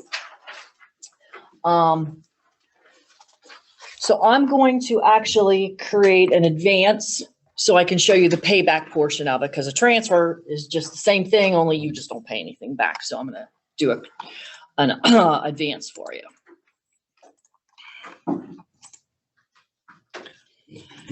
Okay, so you would just select here what you want to do, put in your dollar amount,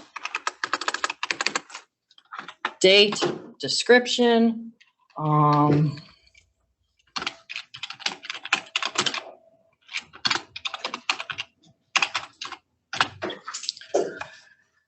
then you pick your account to debit. You can do the drop down and it'll give you the account, or if you can just type it in. So I'm just gonna drop down, and hopefully this is gonna work if I just pick one.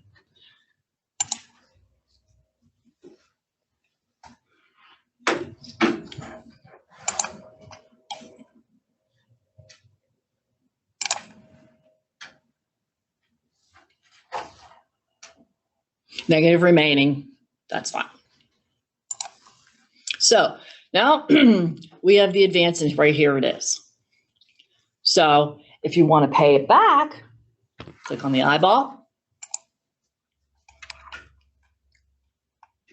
It's going to come up what you had, and click the plus for repayments. Now the nice thing about this is, let's say athletics can't give you all 20,000 back. They can only give you 10. Oops. Date, we'll say partial payback. Save. Okay, so now that's logged right there. If you go back to the main screen, you can see repaid, false, meaning there's still more to pay back. If you click on the eyeball, you can see right here, you advanced 20, you paid back 10, say they can now give you another 5, you hit the plus, 5, save. And it's just going to keep a log. That one right there. This one? Just unplug it right there.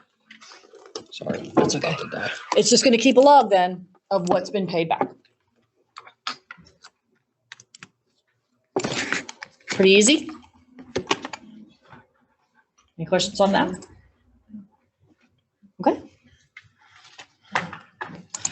So that's it for transactions.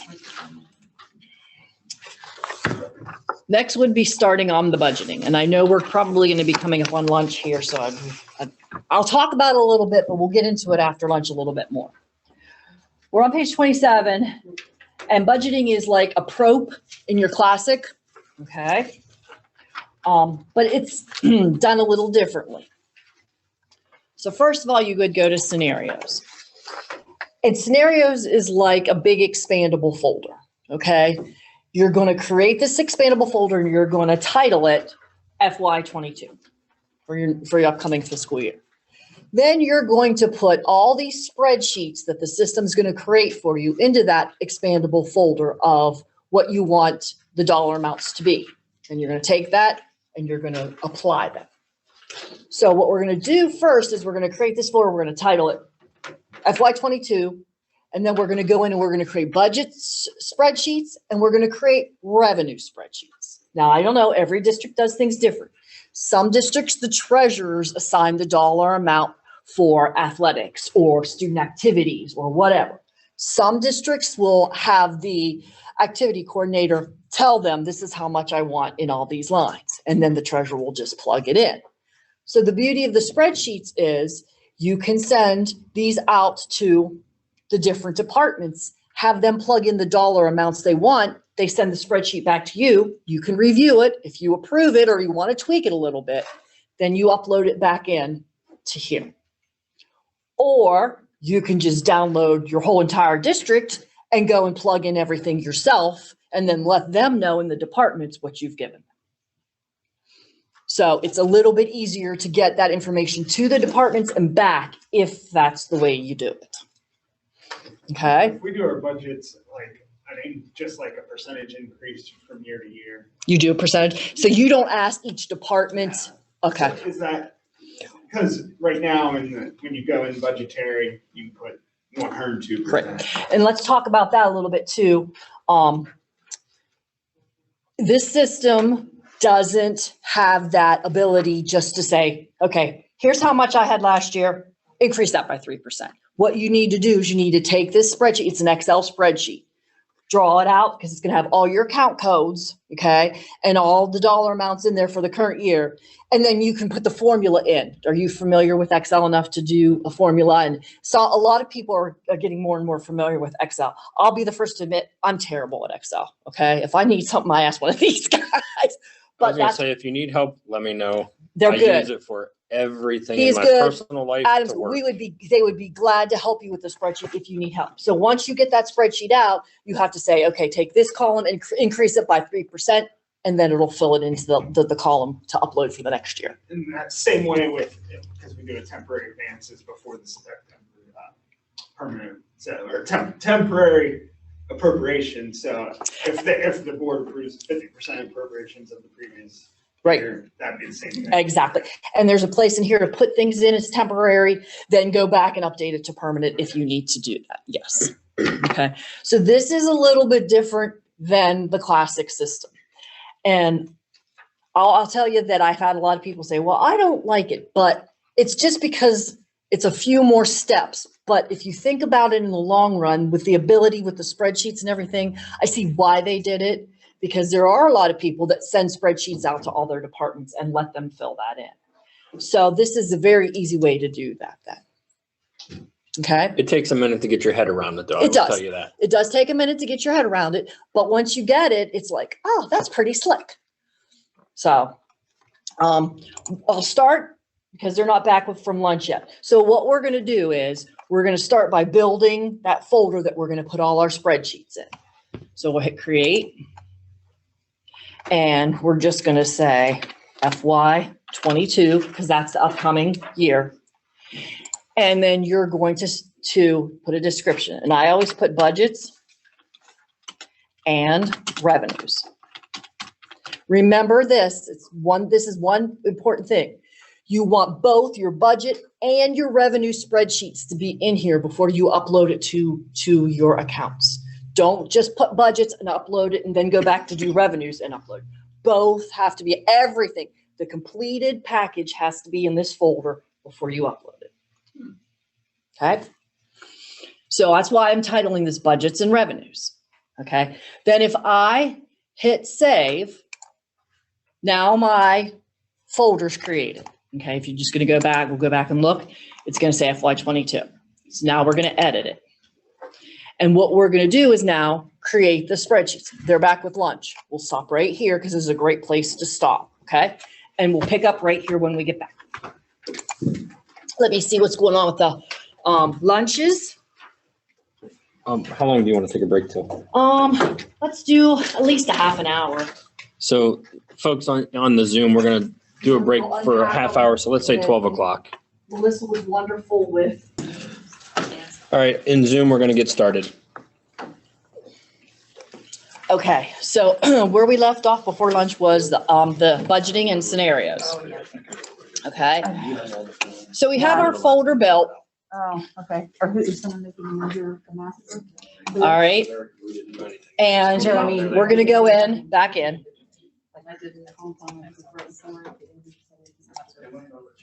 Okay. So now we're going to create the spreadsheets that you would be able to send out. Okay. So I'm going to hit create. Okay, and here's where you're going to create the spreadsheet. So we're going to start with budgets, but here's where you're going to see where you can do the budget spreadsheet or you can do the revenue spreadsheet. So let's start with budgets. And I wouldn't mess with the selected properties. That's pretty much standard, but I'd go over to configurations. And here's when you can break down your spreadsheets. So if you click on code and then you click fund, and you say fund equals, and then you put 001 for general fund. Okay, this is going to create a spreadsheet for a budgetary budget account spreadsheet for just your 001s. If you just want to do the spreadsheet for the whole district, you don't want to break it down, then you don't have to put anything in this configure filters. I'm just showing you if you need to break it down, that's how you do it. Okay, then you're going to name this, and I would name it FY21 budgets. Or 22. Sorry, we're doing on 22 because we're already in 21. 22. All right. Then you hit save sheet. This is going to come up and you're going to say, yes, you want to create this. This takes a couple minutes because it's going and it's grabbing all the budget accounts in your district and it's going to create an Excel spreadsheet. Is it only grabbing the active accounts? Yes. It would only be grabbing the active accounts because technically it's saying if you made it inactive that you're not working with that, so you wouldn't want it on the spreadsheet, which kind of is what you would want, I would think. And like I said, it takes a couple minutes to create. Anyway, this is going to create the spreadsheet. What you're going to do is, and it's going to create it in that big folder that we just created. It's created successfully. Okay. And there you can see it right there. All right. So I'm always paranoid. I always hit save just so it saves in there. Okay. Then you can download the spreadsheet. All right. So you're going to download this. I would save it to my desktop, wherever on your computer that you want to save it so that you can work on it. Okay.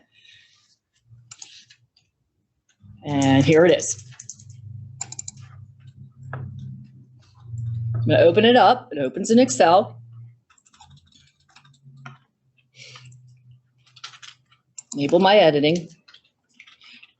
And here's the column that you want to fill in the amounts for. Okay, here's your budget line. Your prior years. Here's where you would go in, Scott, like you were saying, and you would have to do the formula to increase it by the 10%, the 3%, whatever. That column Q, is that what you're talking about, or where? Adam, how do you do that on the spreadsheet? If you want to increase your budgets for next year by like 3% from the previous year. Oh, you can just use the formula. Yeah, but where do I put the formula on the spreadsheet? So you can just in R, or is it not? Where am I supposed to be putting it? So like for PA 22, you can put the formula in there. In there. So right there? You know, it just comes. Yep. You just drag to do the whole sheet. Okay, question though, when you go, like, if Scott would put that in with a 3%, when you suck it back in, is it gonna recognize the number, or is it, or do you have to do pay special and keep? It's gonna load the value. Oh, it will load the value, okay. It won't say, oh, we don't like it because it's a Yeah, formula. it won't, yeah, it'll take the value. Okay, okay. Okay, so you'll put all your numbers in, you'll resave the spreadsheet, okay, and I'm not gonna put all those in, but, you'll resave the spreadsheet. You'll go back into here and you will click on upload and replace. It's gonna upload from your computer and replace this one that didn't have the 22 numbers, We can't see it. right, huh? You just hit upload? Missy, your screen's your home screen. Oh, are you kidding me? Are you connected? Yeah, It was there till you. right here, look. minimized it. Server connection lost, trying to reconnect. All right, fix it, Adam. See, I told you. Boy, they're good for something. Just messing, just messing. They're doing an awesome job. He's the report guru. If you guys need a report created that's not already canned in there, he's the report guru. Uh-huh. I dabble. I don't know why you're. I know, I told ya.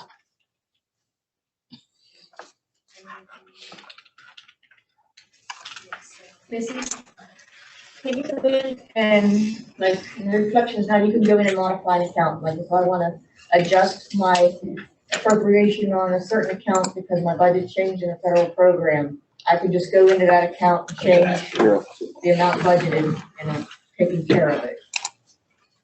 Yes. Wait a second. 1 second, Dana. All right, let me just finish this thought and then we'll jump right back to that, I promise. So then you're gonna browse your desktop, find the updated spreadsheet and upload it, okay? Hold that thought because I'll show you where we're gonna go. So once you have that in, and you go back in and you're gonna do the same thing for your revenues. You're gonna create a revenue spreadsheet. And you would just click this drop down. Select revenues. Configure filters if you want to just do that general fund or specific code. Name the spreadsheet. I do FY22 revenues. Save it. And then you're going to do the same thing. Go into the spreadsheet on your desktop, fill in the numbers, and then go back in here and upload it. Okay, so once you have your budgets and your revenues, all of them in there, whether you did it or you have all these multiple spreadsheets from all the departments, everybody's in here now. Okay, what you're going to do then is go right here to this arrow up, and that's promote scenarios. Right now you're under budgeting scenarios. Okay, so you're going to promote your scenarios. And when you do that, you say, yes, you're going to promote. All that information is going to go from there to proposed amounts. Okay, so all your budgets will be on this tab. All your revenues will be on this tab from those spreadsheets. Now, you can go and tweak from here if you want. If after you push these over, something's changed, you can go in and modify it. And you can change it, okay? You can also, if you forgot it for some reason on the initial spreadsheet or a new budget line or revenue line comes about and it's already sitting here, you can just create from here, one, okay? So you want to then do all your tweaking from here. If you go in, back over into scenarios to tweak something, it's going to override what you already have here in proposed amounts. So if you can do any little tweaking, do it here. Don't go clear back to the spreadsheets. Okay? Do it here. Now, once you have them all listed here, you want to they can sit here till you're ready to make them active into your accounts. All right? So what you would do is you're going to hit apply. Oh, I got to choose the fiscal year. Sorry. Fiscal year. This is going to be, because we're in 21, but we'd have to make that, it would be 2022 in there, okay? And then you would hit apply. Here's where you're gonna say if you want it permanent, temporary, or an adjustment, Dana. So you could go in here after you have all your budgets applied, and if you have to do a new one, just go to this screen, add it in and hit apply for an adjustment. Or I would just go to, remember how I showed you the adds deducts, where you could go to that adjust the budget line, adjust the revenue line. I would go there and adjust it. Okay, so there's two different ways you could do it. Okay, so then you would select temporary, permanent, or adjustment, and then you hit apply. It's going to ask you if you want a full year or partial year. You're going to hit apply. And once you do that, those figures are now over on your active live accounts. Okay. Now, if you do temporaries, look at this. It keeps doing this. If you hit temporaries, then you want to go back and make a permanent. You just go back to this screen and say, apply again, and go down and just hit permanent. You can make an adjustments on that screen if there's any. Then you can go in and select permanent and do that. So if I'm, like I said, my board approves of 50% to start out the year, 50% of what the prior year. So then I go and do all my permanent. Could I go out to that spreadsheet and then rerun that spreadsheet to do all my 102% or whatever adjustments I want, and then reload the spreadsheet? Have you already applied them as a temporary or as in a permanent? This would be a temporary. The first one would be a temporary. Like I would pretty much put a formula in that says everything's 50%. Mm-hmm. And then I start work pretty much as soon as I'm done making it 50%, so I can show, okay, they were at 50%. So we had stuff in there to get the year started. Mm-hmm. I start working on my permanent, and that would be that where I'm going like everything, increasing everything by 2%. So I would, Adam, tell me if you think this is the way you would do it too on this. He's already applied a temporary at a certain percentage. Now he's going to go back and actually tweak those percentages. Would you go back to the spreadsheets, put in the different percentages, then upload it and apply it as a permanent? It's going to override the temporaries. Know that stuff. It depends how many you're doing. Yeah. I'm going to be doing all of them. No, then definitely. Yes, yes. If it was just a couple. It would take me forever if I had to sit there. Right. I mean, But if you're just going to adjust one or two, you know what I mean? yeah, I would probably go to the cash, back to that cash account. Yes, yes. But if you're doing it all, yes, yes. Just know it's going to override what you've already applied. And that's what you want. Yes. Normally what I do is I do the 50% printout report to show that I did 50%, and then I start working on my permit. The screen lock. I don't understand what the heck's going on. They can't see my screen. You sure it towards all the way in. It is. You're good. I was gonna say, I'm not stepping on it or anything. You lost the Zoom meeting because the internet dropped. I'm sorry about this, guys. I'm stepping on that. Are you stepping on something? No, not the internet. Okay. Anyway, so that's the basis of how you're gonna do them. Is there any other questions on it? Seems a little more complicated than a probe, huh? No, not really. No? I Okay. think it's very similar. Okay. Okay, good. I'm glad it's seems pretty good. Okay. All right. So that we covered 28 to 29. On page 30, I did show you, but I'll show you again. What's the meeting invite? I don't know. Should have been in your inbox. Unless you deleted it. Well, it's probably deleted. I'm looking, but it's not there. I don't know.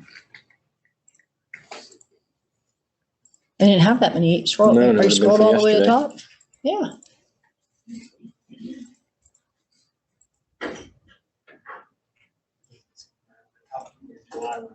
Can you send it to me again? Okay, Scott, this is our nap time now here, hon. I promised the nap time, so here we are.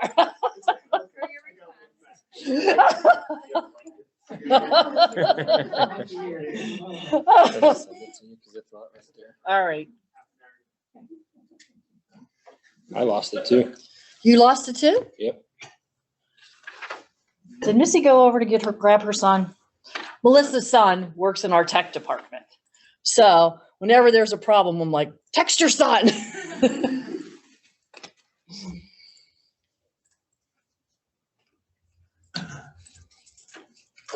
And Adam's probably going to kill me because I said he's the report guru. So when you send your ticket in, say, this is a report question. Is Adam available?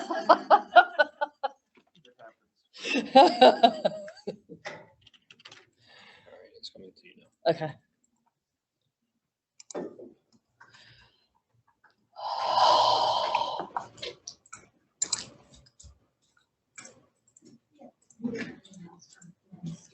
Come on.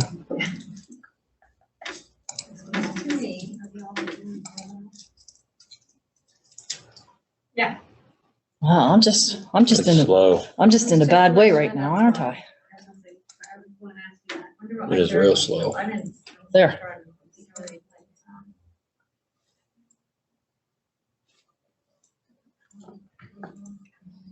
Still doesn't make sense though. I can't see your screen up there. That I can't, I didn't touch this. Yeah. No, let's see if that's still. Yeah, that's still in there. Oh, I think you're right.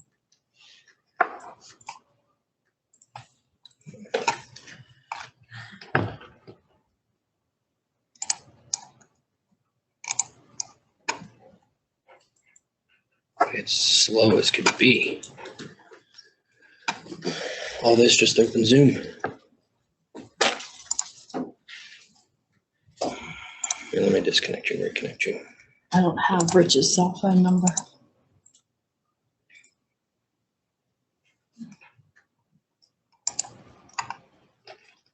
It says connected. Let's try this again. I'm gonna go over here. I don't know his extension either. Oh, call Andrew. Yeah, you can call him. Can you tell him we keep losing internet? Yep. Ask him if he can see anything on his monitors over there, what the problem must be. Tell him give us a little extra juice. Hey, you in the office? All right. Mute. Come on. Jeez, please. We're on the office. So we're dead. So we're dead in the water on the train. I know. All right, thank you. All right, you're gonna share your screen. Rich is on his way. Thank you. Yes. Okay. Email. Okay, you're up over there. And I'm still tied to MBSC. Okay. All right, I you're know good. I will not be able to log in because I can't get it. Okay. Well, the good thing Really is for sure. tomorrow, I can take off the external There you go. authentication and just assign it password. Okay. So we can get going. They can see it now. Nap time's over. There's ways around. There's ways around that. Okay, it says I'm muted. Is that a problem? No, because you're talking to Okay, okay. All right, so basically, you're gonna upload those spreadsheets and you're gonna go to your proposed amounts. Now, if you need to add one, like I said, you would just go there and add a single one. You don't have to start clear back with the spreadsheets again. So that's pretty much it. That's how you do your budgets. So that's all in budgeting, those two. Now we'll go over to appropriations, and this possibly will go a little bit faster here, from here on out, hopefully. Page 31, if you're following along in the book. Can we go back just a second? Sure. Because we just downloaded all of general fund, that's how you do it, but can you sort it the way you want when you put it in, I forget how you said. Like if I wanted it by function first, then subject code, or can you make it? Or do you just, maybe I can do that when I get it into the spreadsheet, I can sort it how I want. You can do that when you want in the spreadsheet, but let me just take a real quick peek at something. So let's say we were just gonna do the And revenues. it doesn't matter, it'll, as long as you have it in those columns, it'll suck it back in there. Right. Probably even if you. So Adam, if she does configure filters from here, can she sort it how she wants it? She's in to create the spreadsheets. Like, give me an example of how you'd want to sort it. Well, first by, like OPU for our Zanesville campus and our Buffalo campus. So if you wanted to sort by OPU first, you would change the sort order on. So Okay, so that's how you do it, sort priority. Yep. Or you can move it to the top, but the numbers will override if there's no numbers listed.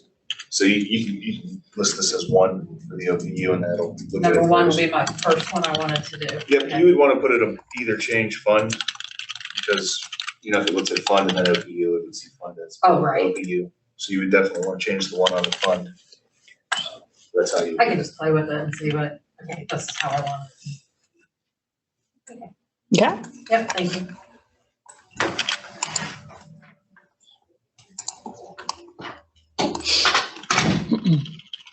All right.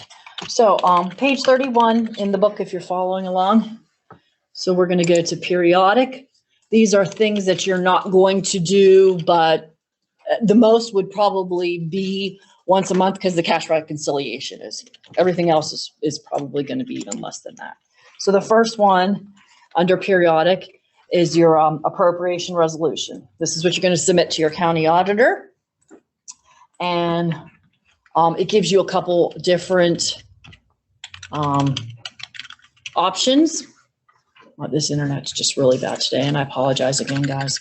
Are we supposed to be able to see what you're seeing? Yeah.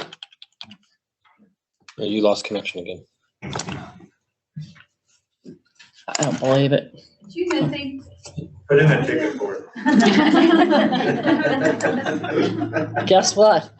They're gonna get a really nasty ticket.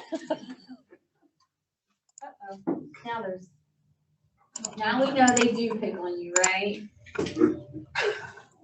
Oh yeah, big time. Didn't you see Princess Valkowski in the Peril? Look, you lost Wi-Fi altogether. Huh? You lost Wi-Fi altogether.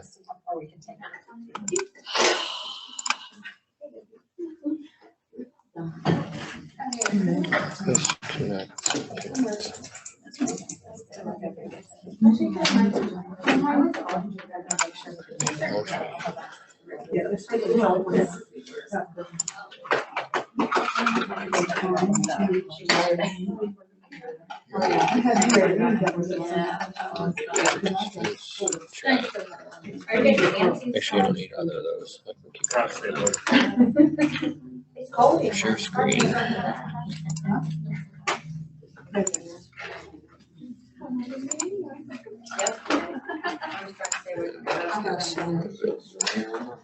Yeah. All right, you should be good. Okay, can you see this now? Okay, just let me know if it happens again, please. Okay, so appropriation resolution is what you're going to submit to your county auditor. You're going to select your year. You're going to select if it's a beginning balance, if it's next year's proposed, if you want to do a carryover, or if you want to do a minus carryover encumbrances. Okay, so we'll just pick one. And like I said, there's not a lot to it. Include accounts with zero balances. How do you want this to come out? And then you're going to hit generate. I don't know what this is going to generate because again, this is a training account. But this is your resolution. Let's open it and see what it looks like. I'm not even sure what it's going to be. So hold on.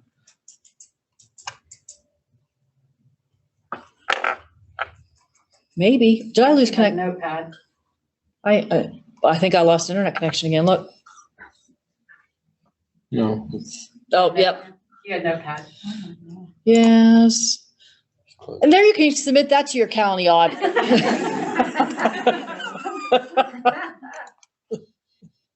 No coming back. Save it. Or, yeah. Yeah, I better choose. No, just choose Adobe and you're fine.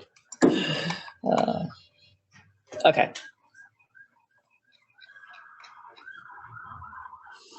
And again, this is a training account, so there's not obviously a lot in here, but, so this is what you could submit. Here's what obviously have a lot more information. I was gonna say, I don't think my county auditors go like that.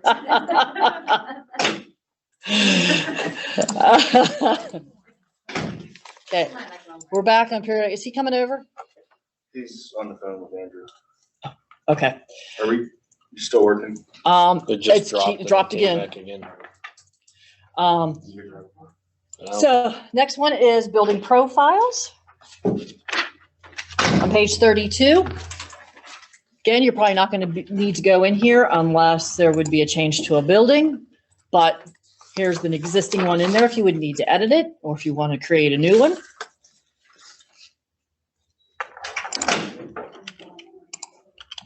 I don't know, I'm not. Cash reconciliation, it keeps dropping every so often. And I lose Zoom, I lose everything. She's working now, but it literally dropped the internet connection completely. Yeah, please. Several times it's done it now. All right, thanks. These people are pretty angry. I'm angry, I'm angry. Matt's on his way. Okay.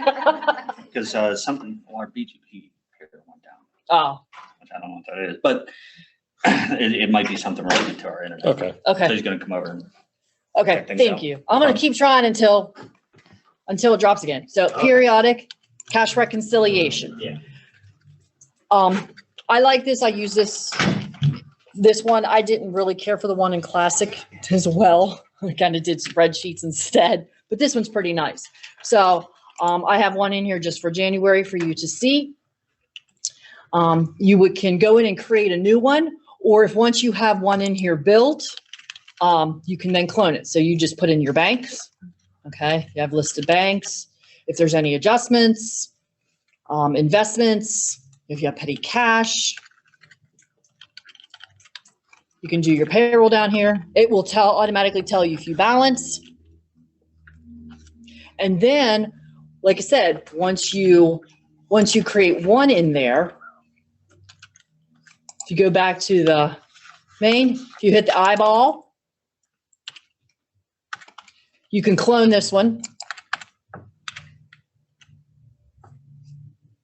And then it brings up all your same information from last month. You just change the month and all your bank accounts, investments will be there and you just change it all amounts. And you can print it out. It's pretty nice. So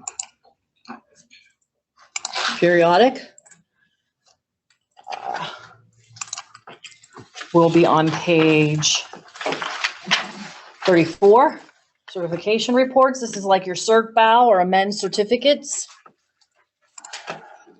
Again, pretty simple. Select if you want amended or if you want a certificate available balances summary, detail, what the fiscal year would be. If you want to exclude any funds, principal amounts, advances not repaid, then you can generate the report in several different ways and hit generate. Not a lot to it. I'll try and generate this and see what comes up, just so you have an idea what it looks like.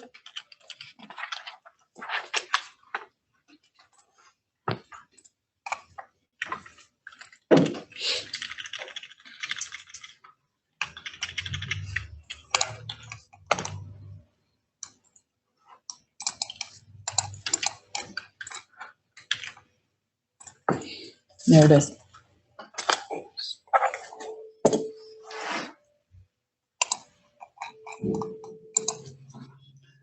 Next would be civil proceedings. So now we're going into when you close out for the fiscal year.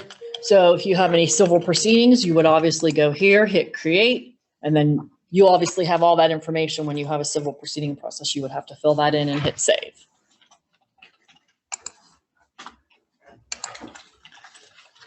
Federal assistance detail and summary. You can see details listed first because things go alphabetical order in these drop downs, but you have to create the summary first.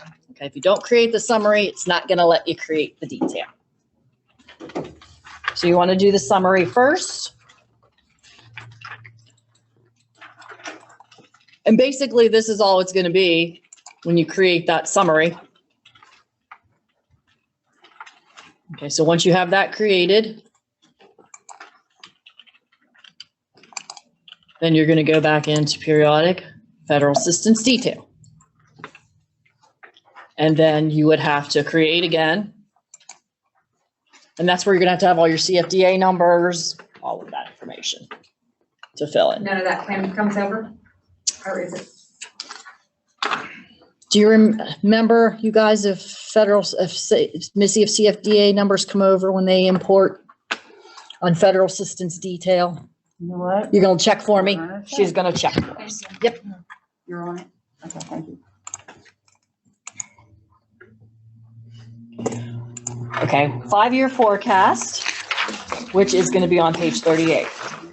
This is a way to get your 5-year forecast information. Ah, They didn't carry over, miss. they do not carry over. No. So once you have it 1 year though in here, then Yeah. that'll stay. So we can still go into reflections and print that. out. Absolutely. Absolutely. Okay, so this allows you to extract forecast data for your 5-year forecast. You don't have to use this if you don't want to. It's just an option here. I would click on the Excel and generate the file, and I'll show you what it looks like briefly. Again, this is just an option in there. You don't have to use it. It does have a section where it gives you graphs and things based on the information. So I don't know. I know you all have your own certain ways of doing your forecast, but if you wanted to check it out, it might be a handy tool to use.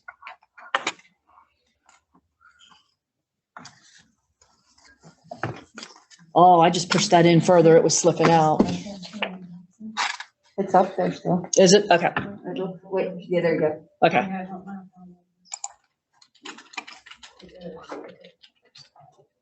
Okay, I said open. Did you not see me say open? Yeah. Oh, there it is. Oh, of If it's a large course. report, sometimes it takes a while. Of course. It's just to generate. I'm gonna save it. Over there. Hmm? There's a box on the screen over there that's not over here. It says HDMI 3 is not connected. No, you're fine because it's seeing it, but I have no idea why that's doing that.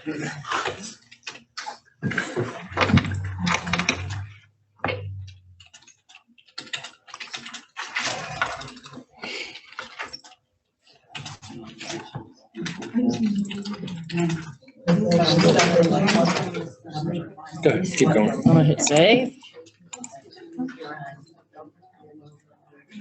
Oh, it went away, okay. Did it go away? Okay. All right, so when you open up the 5-year forecast, spreadsheet, I'm sorry. No, you're good. enable editing.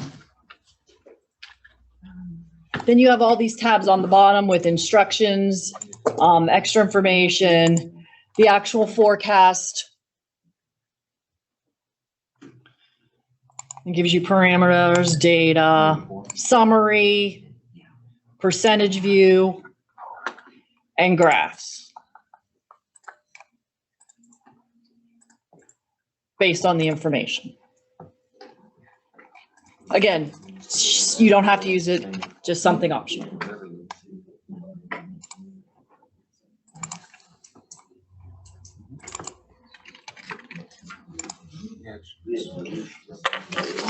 The spending plan. The spending plan replaces the SM12's SM1 maintenance in the classic system. And in regards to this specific tab here for this, what you would have to do is you would have to go in and put your estimates in here. If you did that, there's a report under the report manager that you can run to say, show me the comparison of my estimates to my actual, okay? But you have to fill in the estimates in order for that report to work for you. Again, you don't have to use it, just know that you won't be able to use the comparison report of this. It's the summary plan comparison. There are summary plan monthly, like you would do your SM12 monthly. They're in there in the report manager. But this is if you want to use the comparison of your estimates to your actuals. An option, you don't have to use it. So does that show, because I use that SM2 for my forecast. Okay, well, what you would, to get that SM2, you would go to report manager, and it's called, in this system, spending plan, okay? So it would be SSDT spending plan. And see how there's spending plan monthly, summary, and comparison. This one will not work for you if you don't fill out that comparison. But the other two will. Right, but the other two will. And then 1099 extracts on page 40. This is where you're going to go to get your file for your 1099s, for printing, and for submitting to state, city, all that. And remember how this year now they have the NECs and the MISs. You can click both boxes at the same time to run them both together. I know we had said in the past, try and run them together, because if you run one and get sidetracked and come back and you forget to run the other, you're not going to report some people. But that's totally up to you. You can report one, then go back in, create two different files, or you can check both boxes and create one file.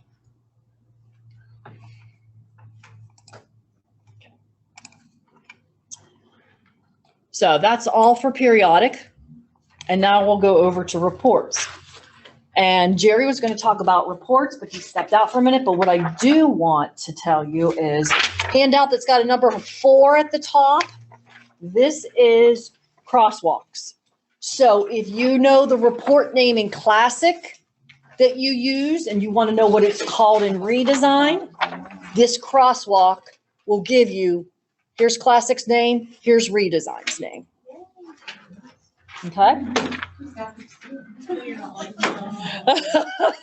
Because some changed. Some are still the same, but some changed. And I know you all know the ones you use by heart. So instead of trying to search to find, here's a crosswalk. Okay? So I'm going to let Jerry take over on the report tab. And you can listen to somebody else's voice for a little bit.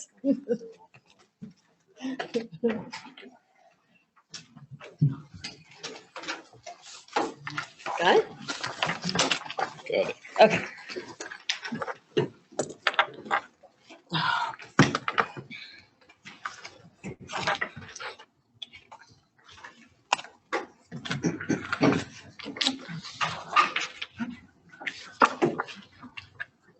All right. The reports menu, there's a handout that you were given. I believe it's a little number 4 on the top. Do you remember what color number 4 was? I did it. I already told him number 4. Yeah. Okay. Yeah, and don't worry about color because they didn't print them out in color. Okay. Yeah, I already told him while you were in the restroom or wherever you were. So about the crosswalk. So this, under reports, the first option here, report bundles. What you see in here by default is some of the reports that will get ran when you close a month. These are the bundles that will automatically run. You can create report bundles, and they could be any set of reports that you choose, from 1 report to 100 reports. There's no real max in there. We'll talk in a little bit about how you can schedule reports to run for you so that they're out of sight, out of mind. They just kick off at a certain time. Let's say you have a athletic director that wants certain information every month. Instead of him having to come to you and ask for it, you can have it scheduled so that every month it automatically runs and automatically kicks off to him or her. You can schedule that in here as a bundle. It's better than doing an individual report and scheduling it.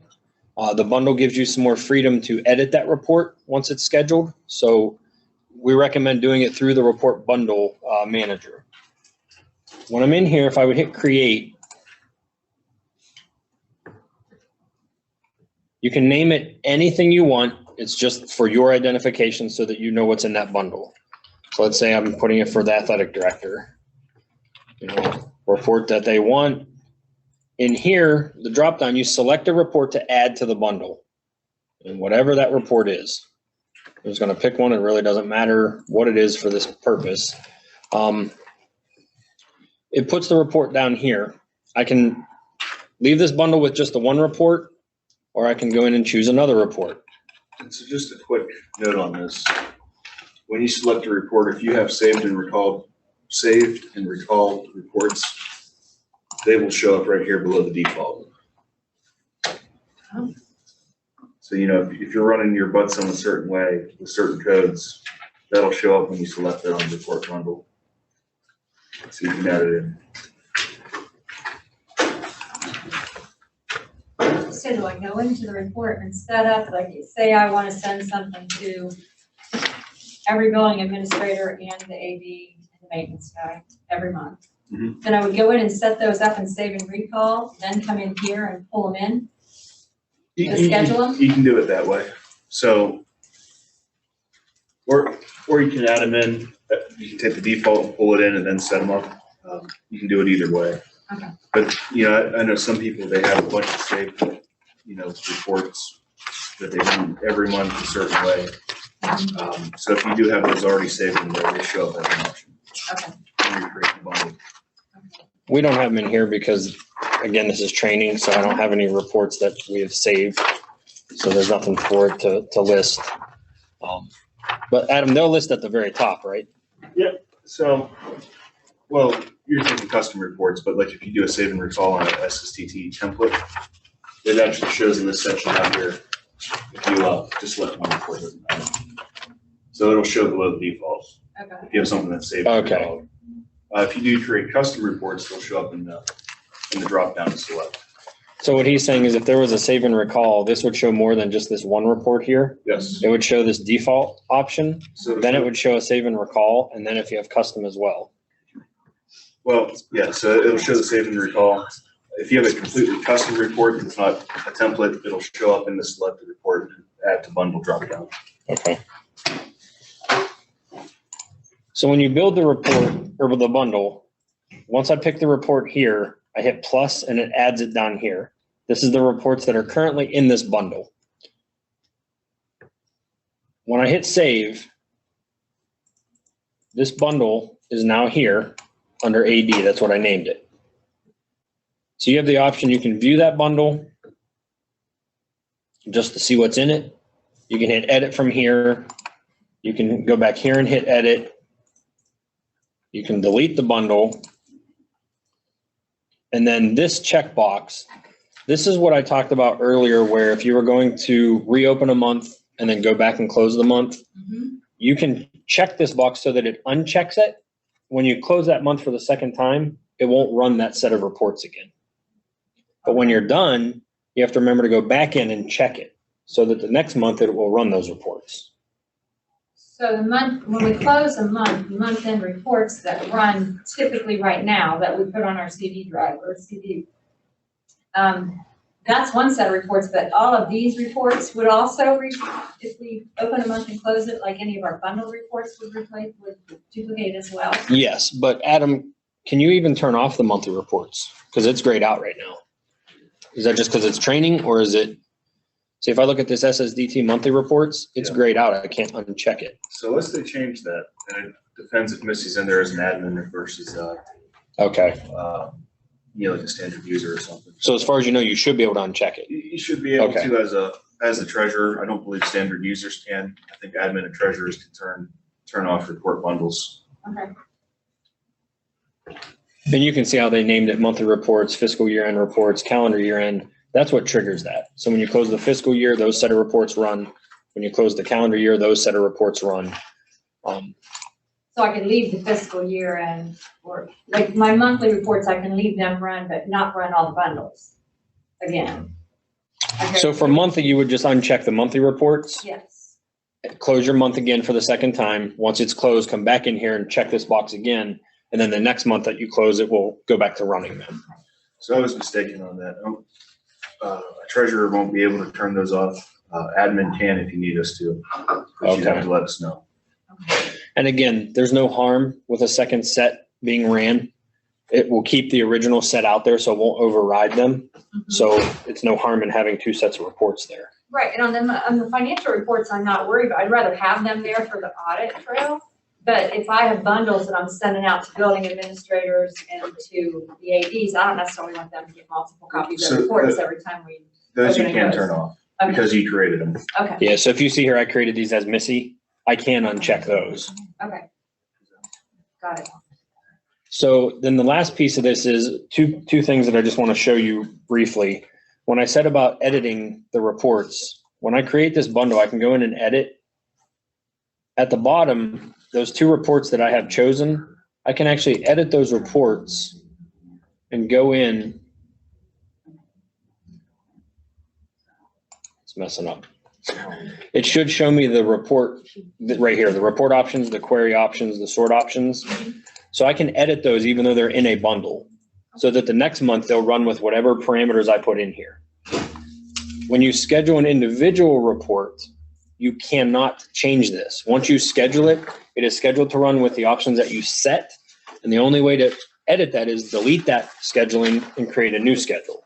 So the bundles is a better option because it can be just one report and then I have the option to go back and edit that report. And again, I know it's a lot. Just know that the option is there to schedule them. Know that the report bundles is an option, and we will gladly work with you on creating them however you want, wherever you want them to go to. The last piece I want to show you on this is the actual scheduling of these. When you click this clock here, that's what it does, is to schedule them. There's a few different ways to schedule them. You can do what's called an event. When I click event, I now have a drop down here under events. It is not very user friendly. So I don't understand necessarily what backup database, backup event means. So reach out to us. We can look in the SSDT documentation and help you. But some of this is like, I may want a report to run when payroll's complete. I may want it to run when a certain event that I'm doing in the system finishes, then I want this report to automatically kick off. So that option is there. There's certain events that can trigger a report to run. If I do immediate, obviously that's going to run it right now. And then cron is the last piece. When you do cron, when you schedule a report by a cron job, there's a couple websites out there and SSDT points you to one of these. And where did it go for me? Go under this. This link is the SSDT documentation and it talks about cron jobs. I want to go in the first link here. It's a general website out there that talks about cron expressions. What cron expressions do is give me the ability to put in a set of digits and it tells that report when to run. When you look at this page, you can pick literally down to the second when I want that report to kick off. Minute, hour, day of the week, every day, starting on Sunday, every 5 days, 6 days, 12 days. I want it to just run on a specific day of the month. So for an athletic director, I just want it on the first of every month or the last day of every month. I want it on the second Tuesday of every month. You can do all kinds of different stuff. And when you pick these options up here, it generates these numbers down here for you to put into that cron expression.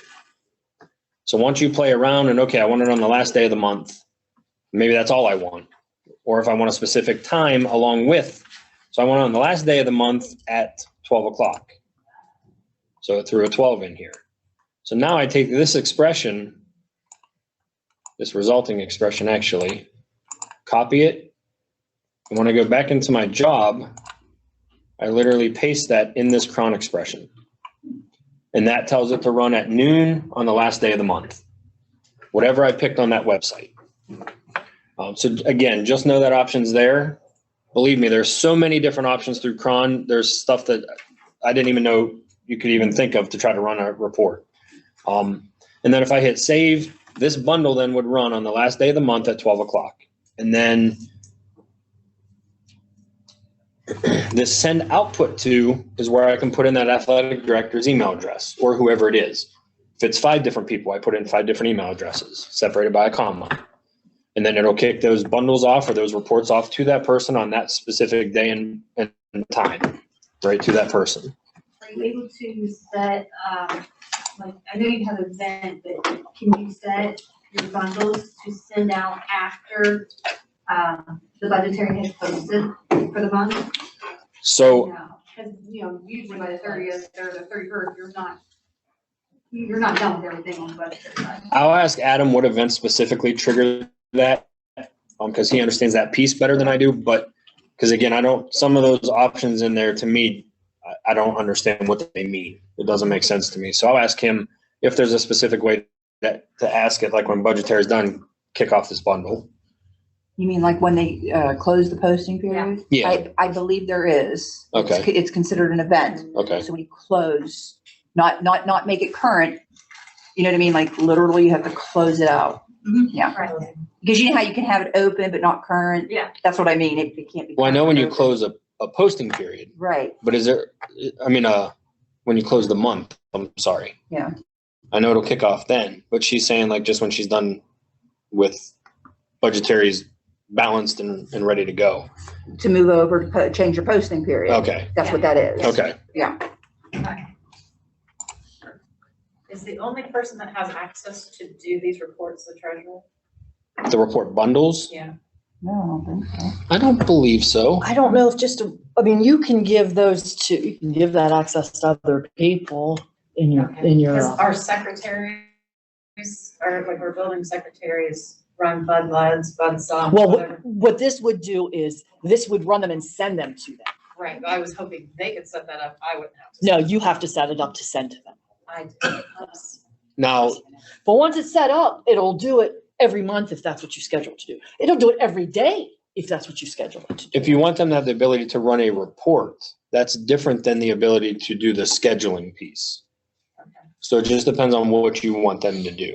Whether I wanna, because I could take some stuff, it would be more work for me up front, but I would save them time. down. Yeah, can't you send them a link to click on and then that report runs for them? You can. So that's the other piece is, it's not through this bundle, I believe, but when you do the regular report scheduling, that's another option that you can do is instead of it running the report and sending them the PDF of the report, it'll send them a link. And then the report runs real time when they click on that link. It'll run at that second and then give them the results. So that's another option as well. So for someone like that, a secretary may be better to do that option to where every month it'll just email her that link and she clicks on it and it runs the report at that time. So there's a bunch of different options, but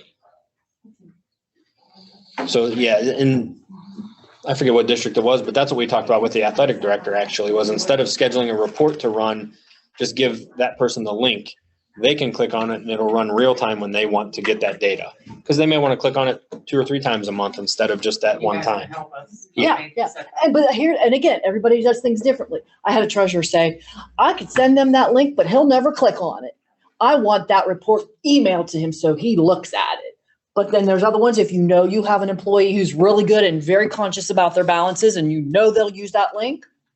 And you want it to be real time when they. And you want it to be real time? Yeah. So. So real quick in the report manager part of the report menu, we discussed this a couple times already, but this is where all of your reports, I shouldn't say all, because they have these reports here just under report that do not show up in the report manager. I wish that report manager would show you everything, whether it's here or not. I wish report manager was everything, but it doesn't include these few that they have listed here. Remember the favorite line, you can check that if you want it to show on your home page. So if I check this AR detail report, when I go back to home now, that will be there. So AR detail is now there. If it's something I use frequently and use often and I want to get to it quickly. But other than that, I won't spend a whole lot of time in the report manager piece because it's, again, just the different options that you have available, the different reports, I'm sorry, you have available. The last one, go ahead. What tab were you on when you said these are the reports that are not in report manager? If I just click on report Okay. and I don't choose an option, if you look under custom report creator, there's what, 5 in here.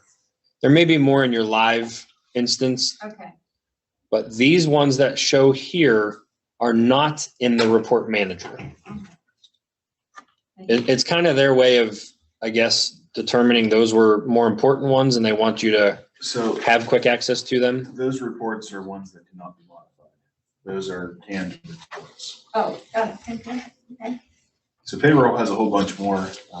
Budgetary only has those, I think 5 total. Thank you. And then the last thing I'll show you, we will not spend much time on this at all, but is the custom report creator. I just want you to know that it is there. It is an option. This is literally to build a report from scratch. It's not even the way that Adam edits most of the reports. It's literally building it from scratch. So Adam, have you even played around with that yet? Oh yeah. Okay. So jump back to the report manager real quick.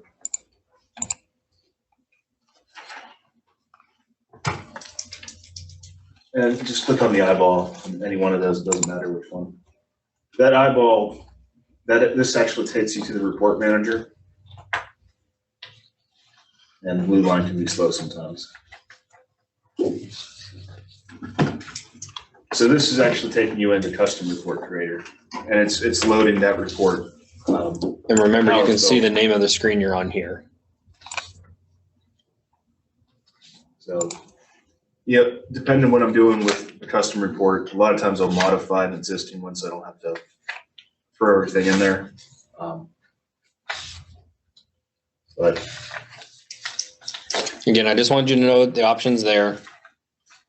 Obviously, initially, play around with the reports that are there, get used to running them, get used to the sorting options, maybe some of the query options, because when you're running a regular report, the query options, you can put in certain dates, certain times, different options. So, but I just wanted you to know this option exists.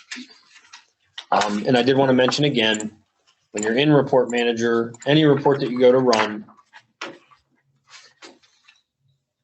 when I go to generate it, remember you have the different options here as far as the format that you want, whether it's Excel, PDF, HTML, plain text, Jasper report.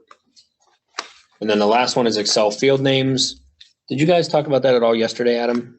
Excel field names, yes, we did. Okay. So if you want to, Like mass loading, you can pull the field names so that it has the headers that you need. and you can't see that unless you hit that little drop down. It's at the bottom of that page. So a lot of people miss it.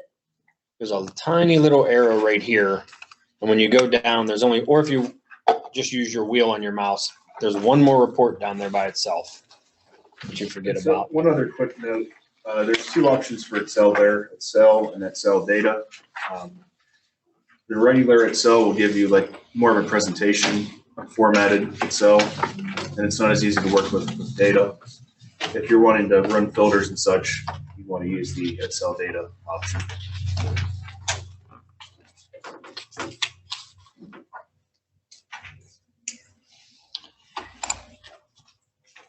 The report manager, again, I just wanted to mention, you have the generate button. You have the eyeball or view button that allows you to see the report definitions. If I click on that again, as soon as the blue line goes across,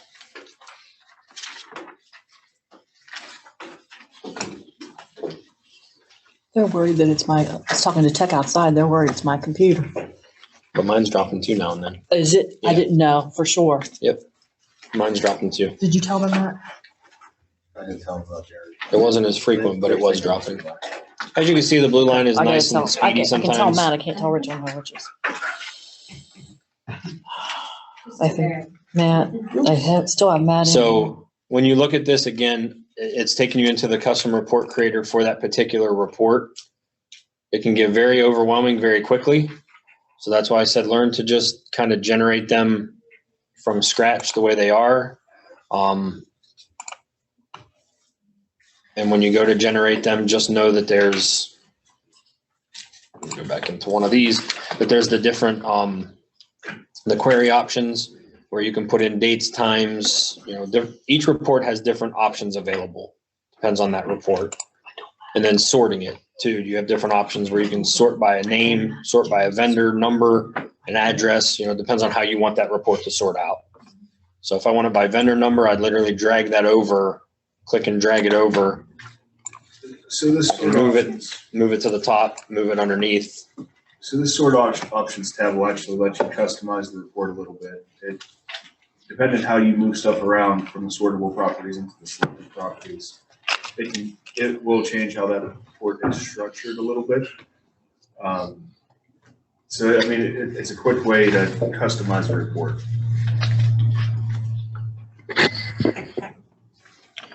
In here, when you're in a report and you're going to generate it, I wanted to mention, here's where you have the default, the most recent save and recall type stuff.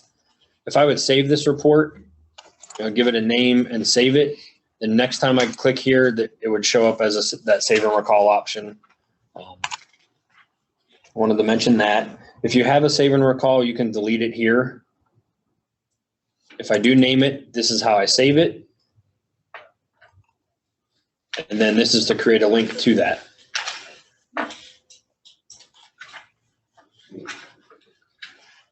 She ran a report earlier and she clicked this summary where it just showed you the totals that you paid out instead of showing you all the line items within that. That's what that summary does. It just kind of gives you the quick totals. And then the show report options, this is where it basically gives you a page at the beginning that shows you the options that you chose, like the query options you put in. That way, if you want to print that out, so next time you have what you did, again, it should be under save and recall, but some people like that option page to know what they did. And it helps us too. If you're running a report and you're not getting the information that you want, if you click that button and you can provide us with that options page, we can tell how you ran it and if maybe you need to run it a different way, or if there's something wrong with that report, or if you should use a different report. So that save option, just another note, really only works with PDF format. So it won't work on Excel or any of that. You're fine. Just strictly with PDF. I have a question. We're sending the link.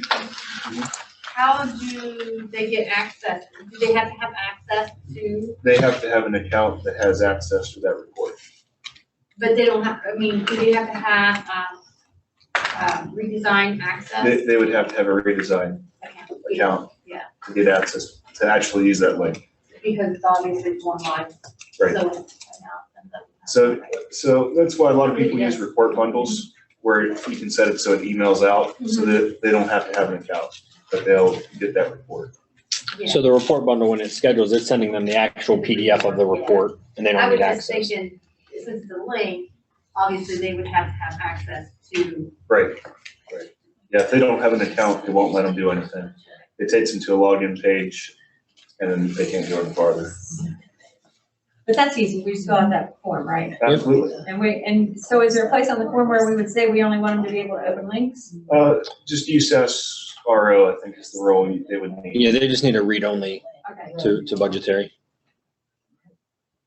And again, if you just ask at the end of the ticket, hey, what role, I'm not sure. Again, in our knowledge book, where we have the blank user authorization forms, there is a spreadsheet that has a list of all of those roles and what that role gives them access to. So there's that as well to help, but sometimes it's easy just to ask and we can tell you what they need. Okay. So I went into a cache summary to generate it, and I just wanted to show you the query options here. You know, that some reports have where I can put in a special cost center code, you know, a fund code. Different reports give you different options. So you can type those numbers in, generate the report based on that specific query information I put in, and then it'll generate the data based on that. And then the last was sort options. Again, that's just how you want it sorted when the report comes out. Maybe I want it by, you know, social security number instead of name, or I want it by the special cost center code instead of the fund, or whatever that is. You can sort it that way. Again, we talked about customer report creator, so I won't go through that again. Just know that it's there. And then the last thing I want to do for reports is talk about when any screen that you're on in USAS, the help option is out here, and you have that about or documentation link. I don't know if we went over the documentation link. Okay. I think they did, but it was in payroll, but it's in budgetary too. So you can get to the documentation straight from here. So if I click on that, then I click here, it takes me out to the SSDT, to their documentation for USAS. The other option is, if I click on help, there's a public USAS reports library. Sometimes when you want a report a specific way or a specific report, we check out here first, because what this is, other districts may have wanted that same thing. And if somebody created it already, the SSDT will put it out here and share it. So when you go out here and look, you can click here to see an example. So this is a budget expenditure by month. I can click here. It shows me an example of that report. And I can see, is that how I want my report to look? Because maybe it's already created. If it is created, then I would just go ahead and you click on the name here and it downloads what's called a JSON file.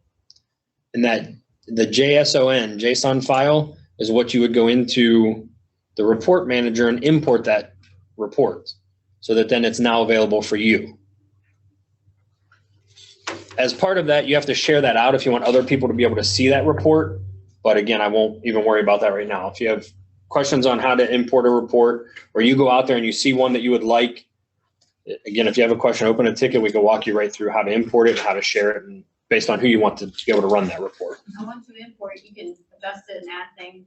Yes. Just like you can on any other report. Yes, because when you import it, it basically acts like you created it. Yes.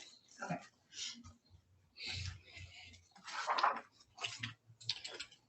So again, the library, that's the next page, page 50 is the library that I already have up here for you.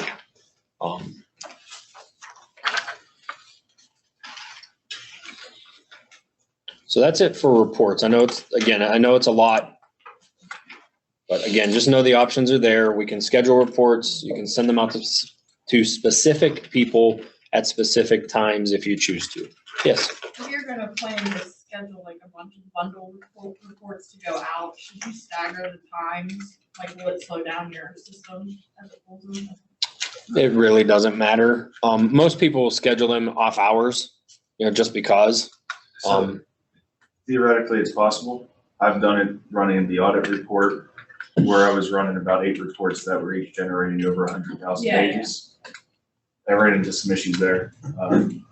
But in general, no. Yeah, the normal reports that you will be running will most likely not cause an issue. He's running an audit report. It's looking at every single click in the redesign. And I ran a bunch of them at once and I did overload the server one time. That's all it takes, huh? So the next menu is extracts. This menu is fairly simple to go through at least. EMIS, this is a replacement for the classic USA EMS.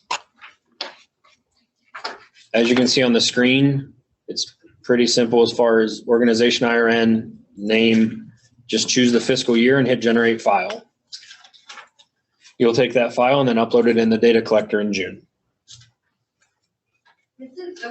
Where would you get like the per debt and that stuff? Per debt? You talking payroll? Well, I usually go in and type in at the menu or at the high prompter thing, UMS something, I don't know what I type. But it's to get like the errors and stuff from payroll, Is there a per? Is that USPEMS? Yeah, Yes. that's it. Yes. USAE. Is that, It's USPEMS in Yeah. Classic and you get per debt. That's a payroll report. okay. Right. Yeah. I'm trying to think if So we this have- particular one contains cash reconciliation, federal assistance summary and detail, civil proceedings, and square footage. That's all the stuff I. Yeah, that's your stuff, and then you would upload that into data collector. There's some reports in payroll, a couple different reports that are similar to per debt. Okay. But if you need something more, he has created one for somebody else that you might like that he can import in for you to try. So there is no more, just going into like logging out of USPS and going into the US EMS. There's no more a separate login, I should say. No, it's gonna be in USPS. Yeah. I think the report that's closest to it is EMIS Plus with years of experience. And it's the name of the report. There's a couple other ones that I helped work with Fred Burns. He does some auditing. Yeah. He has a couple specific reports he uses in the redesign.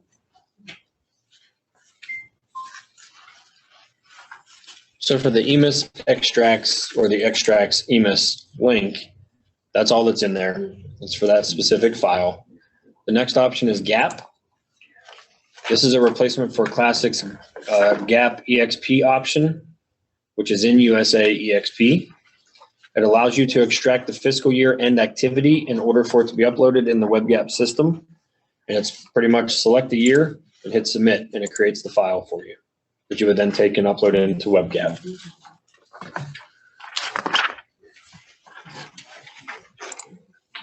Does anybody use online checkbook? Nobody? There's only one district that I know of that uses it.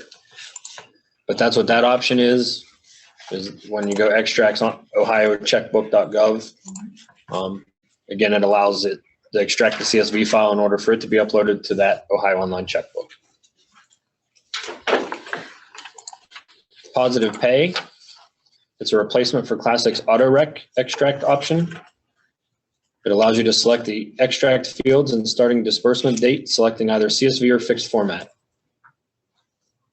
Now, I know some of you probably have Positive Pay, correct? Where you have to take that file, send it to the bank of the checks that you have issued. Okay, so what we need to do is we need to go into the screen and set this up for you so that you can get that file and to upload to the bank. And we have to make them match the parameters that are in Classic. For both payroll and. Yes. Yeah. Yes. And it helps if you have a file that we can look at that you extracted from Classic to match it up. Because if I we, don't, but I'm sure you girls have it, I'm sure. Yeah, and if we can take that file, we can ones that say, know what they're doing. yeah, column 1 is the check number, column 2 is the, you know, we just make it look the same. So Spaces, if it has commas, no commas. Just tell them next time they do it, keep that file to send to us. Yeah, they're pretty good. The next menu is the system menu. Most of you will not spend time in here. This is kind of the back-end configuration behind like some of the modules, turning on different options. We talked about some modules earlier.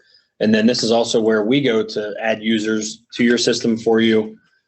Treasurers, you can get the access to see the users. So that may be something that you want in the end, so you can see who's in the system, what access they have, in case you want to edit something later on. But the first option we'll talk about is the configuration option. If I go into something like the EMIS service configuration, like there's only an edit button there. There's no view. This is where you'll change the fiscal year each year so that your staff reporting collects info on the right year. treasurers will be given access to this module so that you can change that fiscal year. By default, you're not, but we're giving it to the treasurers because when you want to report your new staff for the new year, you have to go in there and change that year. Everybody starts that at a different time. So why not give that to you so you can go in and put that year when you want to start collecting staff for the new year? Will EMIS have a training on the stuff they do? Because they do some stuff in our current, system, Classic system. Like, You mean something like this where we bring your EMIS people and train them? We haven't, no. we haven't had one of those yet. I didn't know if they would, because we were talking about this morning before I left. Mhm. And let me throw this out too. And I know I must have said this 100 times the last 2 days, but I guess I have to say it again. Every district is different. We have a district that does not want their EMIS person in this. Okay. So therefore that EMIS person gives the stuff to the payroll person. It's their responsibility to put it in. Other districts want their EMIS person to be able to get in here, and we can create rules for them. As far as a training, we have not truly had one for EMIS yet. I think that's a good idea, Scott. And if there's a lot of districts that do let their EMIS people in, that would not be a bad thing to have. Yeah. Yeah. Yeah. So again, besides this option, most of the other stuff you won't ever have to touch in here.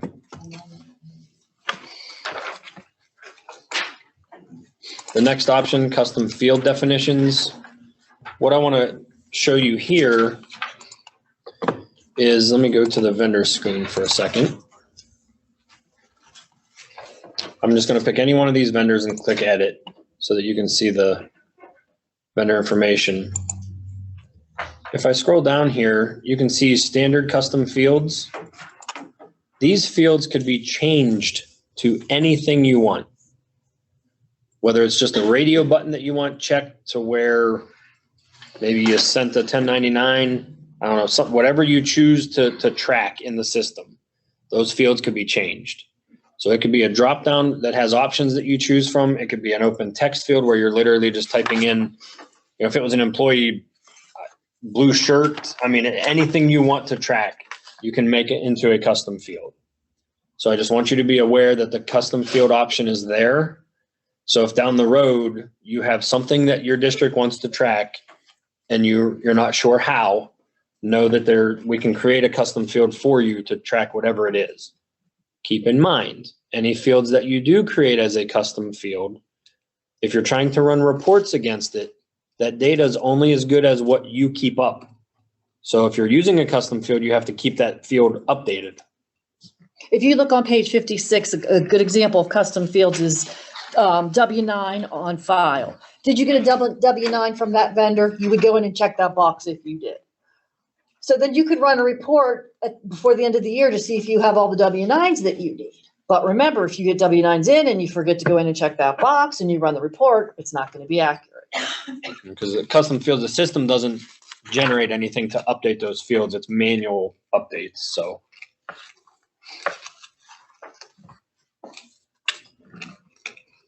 As she said, page 55 was a good example of that. 56 talks about the same thing. If you have a W-9 on file, and then it gives you a little example on the bottom left of the little checkbox that says W-9 on file.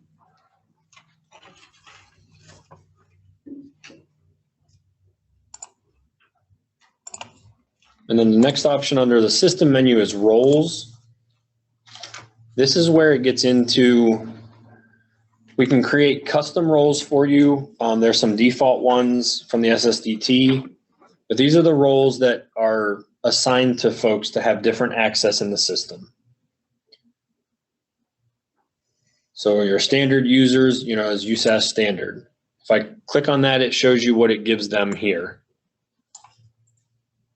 If I choose read only, it shows you what it gives them here. And if you click the eyeball, it gives you a little bit better view.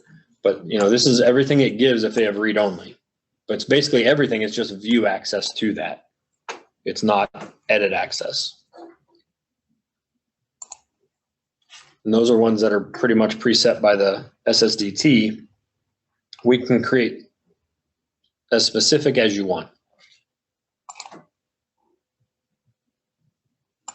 So I won't go through a lot of it because it's the list of access is ridiculously long, and each role could be customized to whatever you want. Just know that it's there. And again, we can work with you on whatever you want done as far as access. And then last is the users. This is where all of the users get entered into the system. And then the access to those users gets granted here as well. We assign one of those roles that we were just on to that user. So this is where we set you up with your first name, your last name. We tell it to tie into Active Directory for your password. And then you can go in and see that specific person. What access do they have? And it would show you here in this box, okay, they're a standard user. They have config, they have posting periods, they have, whatever it is that you choose to assign to them. And so as for treasurers, this is the screen you would use to assign account builders to a certain account. So you'll have access to this where, look at it for a minute. I can't. She must not be in here as an admin. Okay. Because I don't have any edit access. So as a treasurer, you should be able to come in here and assign.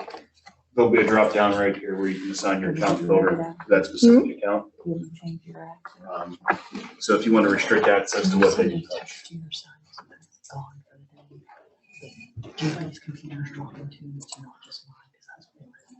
The roles get transferred over from no. For the 3 people in your, or I shouldn't say 3, for the people in your fiscal office, those roles got transferred over. We assigned them the same roles they had in Classic. For anybody else outside of the fiscal office, it needs a new user authorization form. And then we can work with you on what role you want them to have. And I do have a handout of just common roles that we've set up for other districts and what permissions they grant. I'll hand those out once we finish up here. And that was agreed with an auditor as well. So they're okay with us giving the folks in the fiscal office the exact same access. Anything outside of that needs authorization form. So do you have a list of everything that is in everybody who has access to redesign right now that we can have, so we can say, we can give the treasurers access to view that. Yeah. Again, we'll need a form from you with that so that you have the user view access. But I can tell you right now, again, the people in your office have whatever they had in Classic. Right, but I'm only, So- I don't really know who has. And that's okay. We can definitely look at it tomorrow with you. Okay. Yeah, because you're saying only us came over. Correct. Right, so I want to see everybody right now. that And Jerry, has we can give access them and the determine if classic they need user access listing to it. report, Yeah. the one they sign off on every year. Right. Grab last year's. And there's, as he was just saying too, every year we used to send you the Classic user list. Oh, yeah. We can get a copy of that and give it to you to look at too. Got it, thank you. But once you're in the system as well, if you get view access, the Classic users show in there as well. So you'll see the MV underscore, whatever the names are, you'll see them in there. Okay. And then the new users will be first name dot last name. So the redesign is all first name dot last name. Classic shows up in here as the original login for Classic. So you can see that as well and click on them and see what access they had. And I don't know why treasurers don't get view access by default. I really don't. We're coming to you, asking you what permissions you want to give folks. It's your decision, so why can't you see them? I don't get it, but that's not my decision to make. So I think we're back to you now. Yeah, I'll jump in for a little bit. Anybody need a break first? Yeah, does anybody want to break? Because we're going to switch back to Missy for a little bit. Good, okay. Yeah, it's only like 7 pages. It's back to me. You want to do the rest?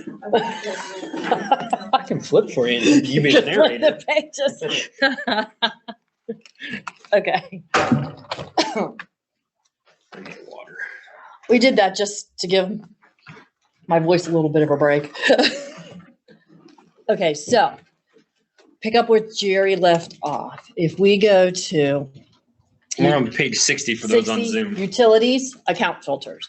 And Scott, you had brought this up earlier.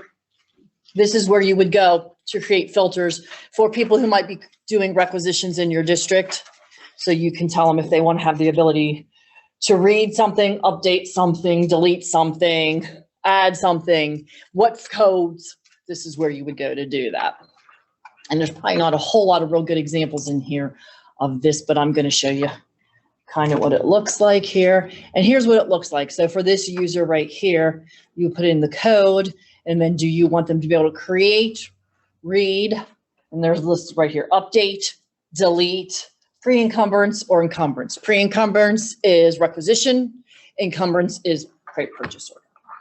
Okay, and let me see if this one has a good example of it, and it doesn't. Let me try and find another one that might.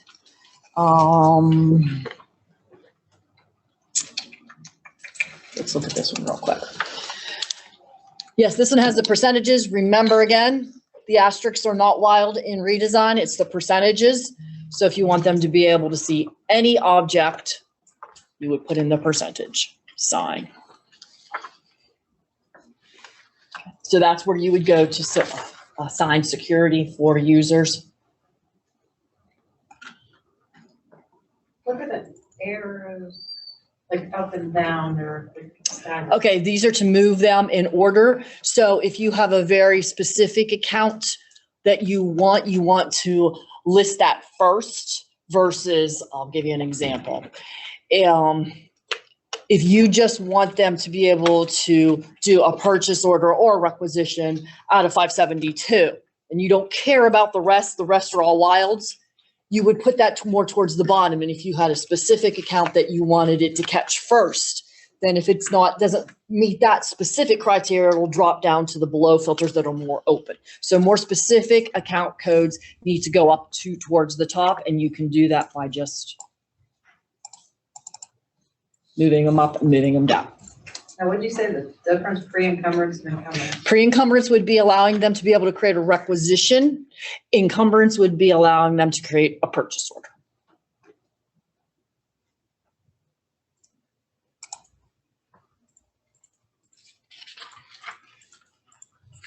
Utilities, account change. So here's where you would go to do an account change, and on page 61, it still is giving you the restrictions, the warnings, whatnot. Now, in order to do an account change, if you want to change information to an account that doesn't exist yet, you would have to create it.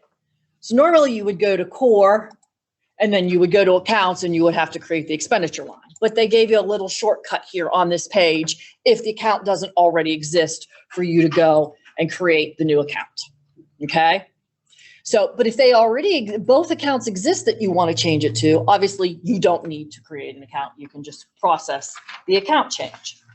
So I'm going to do that for you real quick here, and let's hope that this works. We're going to create just an account change. I'm not going to create a new account. I'm just going to create the account change.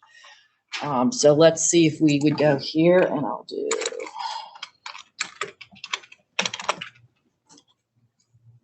You're going to choose the from account. You're going to choose the to account.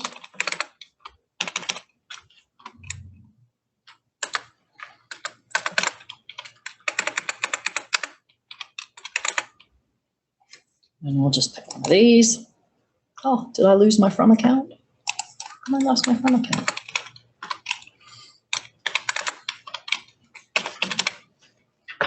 It's not in there. I'm not sure. There we go. I didn't hit that little, okay. So here's the from account, here's the to account, and then I'm going to hit save. Okay, now once you do that, you're going to go to this screen, and it says new. So you can see you have a whole bunch. You put them all in. Then when you have them all in, then you're going to hit check mark them and apply. It's started. Okay, so status is new, and you can keep hitting the refresh button if you want, because it's changing it's going behind the scenes, and it's changing all the accounts for you. And when that new status changes to completed, you know all the accounts have been changed.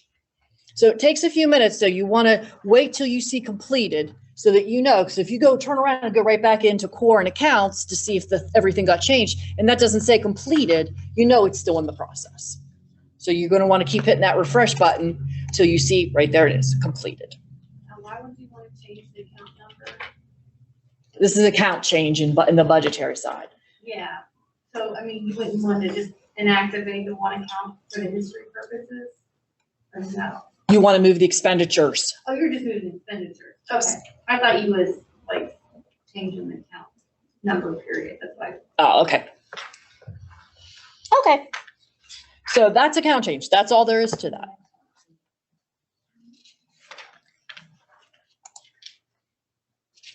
Okay.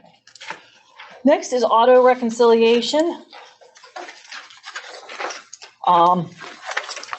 That's where the auto rec I told you about from the bank, they'll auto reconcile those checks for you. You all said you didn't do that, so we don't have to worry about the auto rec there, but just know that it's there if anybody would end up deciding they wanted to sign up for that. So that was all the way to page 66 if you're on Zoom. Yeah, I'm sorry.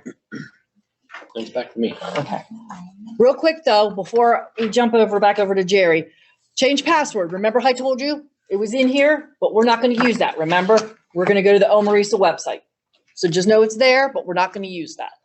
That account changes if we use the redesign for your passwords. I'm sorry, the change password. That was if we used redesign to manage your passwords. Again, it's just a website, so it's not quite as secure as using Active Directory. So we chose to use Active Directory for all of your accounts.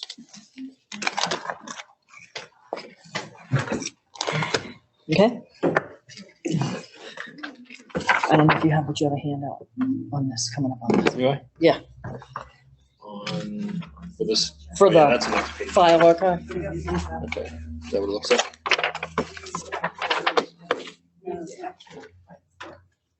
All right, so we're gonna go over the utilities menu, File archive, we're down to. and in utilities, we're down to the file archive option.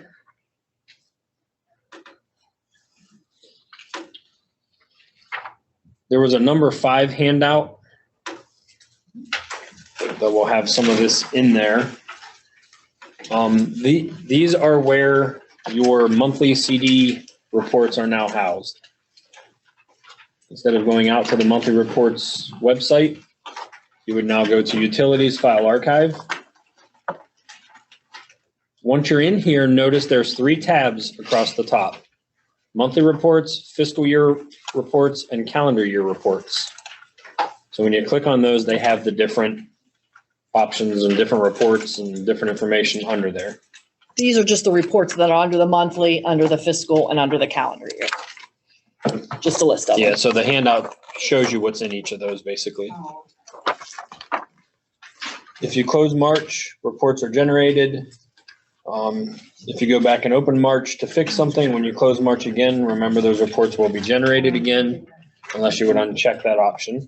But it will keep both sets out there again. It will not overwrite the first ones.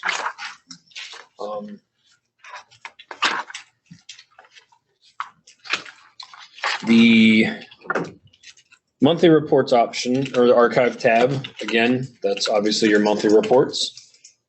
When you look at them here, if I view them, it doesn't show you the reports, it just shows you the description, and you can edit the description, but that's it. But when you actually click on the month, that's when it'll show you the reports that are under there. So it's a little confusing. You know, to me, view should be view. It should take me to this, but unfortunately it doesn't. You have to click on the month, whatever that is, and then over here is the reports. And you can click the generate button. It'll take you out and it'll automatically basically show you that report. It's just downloading that PDF file. So you always have access to go back and get them.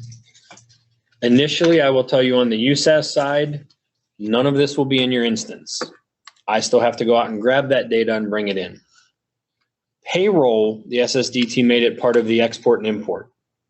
So those reports should be there in payroll for you. The commands we run to pull your data from Classic grabs all that automatically. For USAS, for whatever reason, SSDT didn't include that in that export commands for us. So I'll have it done here, I'm gonna say either a week or 2, just depends on, you know, how many tickets we have during you guys all in the new redesign, but in the middle of that, that's my next priority, is getting all your data pulled over, so. Is this what the treasurers don't have access to see anyway yet? No, you should have access to see the CD site reports. They do, but the other folks don't, correct? So in payroll, they don't, even if it's treasurer.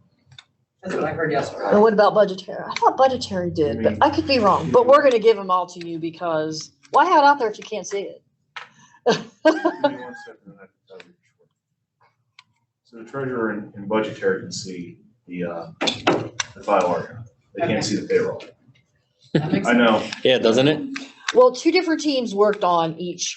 There was a team of payroll people, there was a team of budgetary people. And so they made their decisions on their teams on what to do. And that's how it ended up. I would like to think you would collaborate in the end, but. I'm not pointing fingers because I sure as heck don't want to work for the SSDT. So again, just know that I'm in the process of pulling that data in. Payroll is already there, budgetary is not yet. Utilities mass load, page 70. This is similar to Classic's USA loads and ACC load options. The mass load program allows a district to import cash, expenditure, and revenue data into the USASR from an outside source, meaning Excel, Access, Lotus, other third-party software, etc., in a CSV format. It reads the data, imports and validates it, then writes it to the USAS file structures and eliminating the manual entry. So it might be useful for a district converting to USAS or for a district processing mass updates to varying fields. At this time, we don't believe that it will be used. Your information is going to get pulled over. I think part of what this is for is, let's say, for instance, somebody's on a software that's not the classic software and they want to go on the redesign. They would mass load their information using this feature.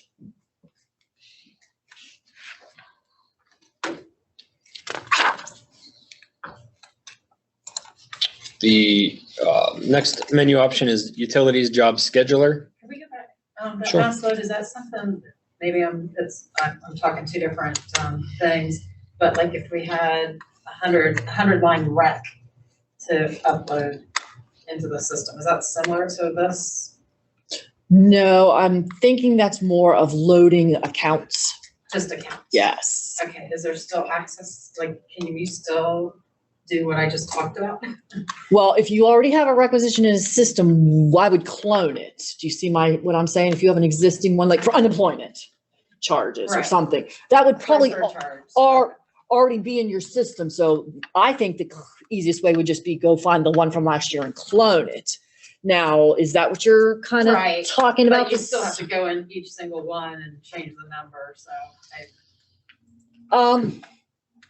no big deal. Can you upload a requisition from a spreadsheet? I'll have to look into that. Nobody's, Could before. but- yeah, you could I would use say that, yes. the USS Web. So I think they actually just added that like 2 weeks ago, Did they? that you can import it now. But I haven't played with it yet. I'm sure there's the ability, because there's the ability to do more stuff in here than I think I would ever even get to touch. You know, there's like, this is built like for big city schools too, that, you know, have departments that do nothing but input employee information. You know what I mean? So, I mean, there's a lot more to, like the pictures, you know, that's a nice feature. But if you have 2 people in your office or even 3 people, that's on the back burner to upload the pictures. You know what I mean?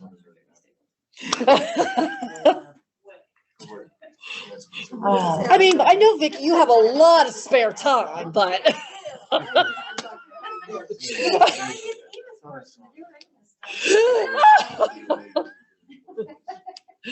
I'm sorry, Jerry. It's okay. Whatever she gives you to get me access, tell her no. Unfortunately for you, that's now up to the treasurer. So. All right, so I'll go back over utilities job scheduler. This is what I kind of touched on earlier, that by Adam's recommendation, the report bundle is better than the job scheduler. This is to schedule the individual jobs. The problem is once you schedule them, you cannot edit the query options or sort options or any of that. That's where the bundle's nicer, because you can go back and edit those individual reports. So it's still here, but again, you can do the same thing through the bundles, and the bundles can be one report in a bundle. So we recommend that option over this option, but it is there.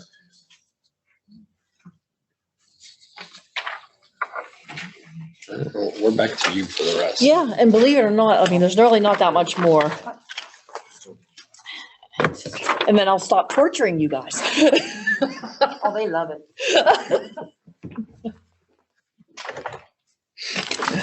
Okay.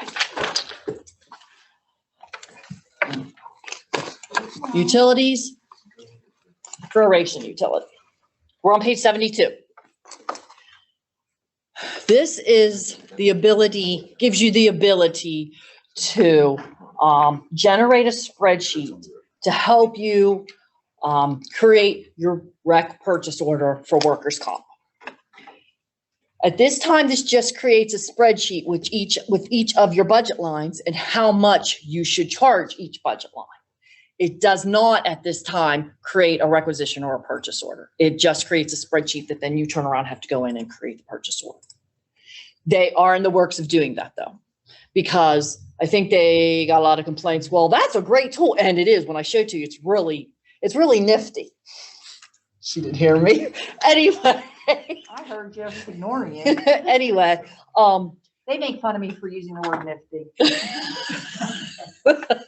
and Well, I can't say it's the bleep, you know what I mean? So anyway, it's really a good tool. But if it doesn't create the purchase order, complete the easiness you just gave us. So it is in the works. And that's kind of what I was just talking about, like you could suck it up back into Mhm. create the rec. Again, put in your suggestions, okay? They are modifying the system all the time to make it easier, better. That's what we want. It saves you time not having to print out those reports and sending them in the school mail to all the advisors. If that saves you a half an hour, it's worth it. You know what I mean? So if you have suggestions, please let us know. Okay, so proration utility. What you're going to do is you're going to say, do I want this spreadsheet for the month, the calendar year, or the fiscal year? Okay. What you need to have, there's one thing you need to have to set up prior to using the proration utility, and it's under utilities, and it's account filters. And I'm actually going to go into the OME-RESA's actual live instance instead of this training account, because we have more codes and it's going to process and look neater so you can see it a little bit better. So let me go into OME-RESA's live account.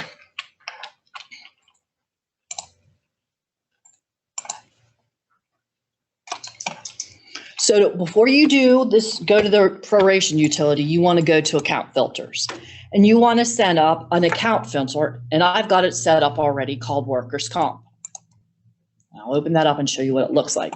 So I created this filter, and I want this proration utility to use the one object code, 1 asterisk asterisk if you're still in classic, but it's going to be a percent sign, and you only have to give it read access. So that's going to pull in all your salary accounts, because that's what you want to base your workers' comp totals on, is the salary accounts. So you create this first, and again, that was under utilities, account filters. Then once you do that, you can go down to your proration utility, and you can select how you want this spreadsheet to come out. You're going to select your workers' comp filter, and then you're going to give it a name. You could name it FY22 workers' comp, whatever you want to name it.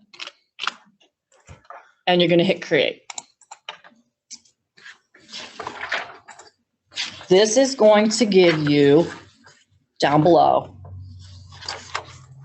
this information, and how you can do this one of two ways. If you know the grand total amount of your workers' comp that you have to pay, you go over to column B and type in the grand total amount and hit tab. What's going to happen, it's going to give you the dollar amount for each one of your salary accounts that you have to do your purchase order for. Now, wouldn't this be slick if it had a button to say create purchase order?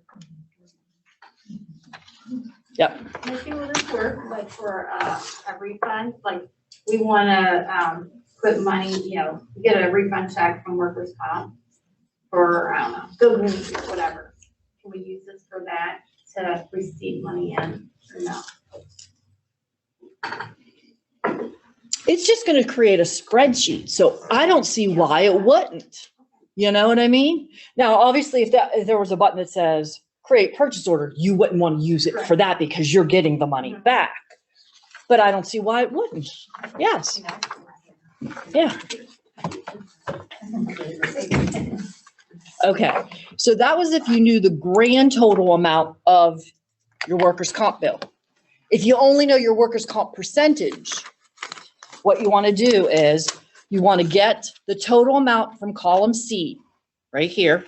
Okay. And when it comes time, if you want, we can go over this further if you want to do it.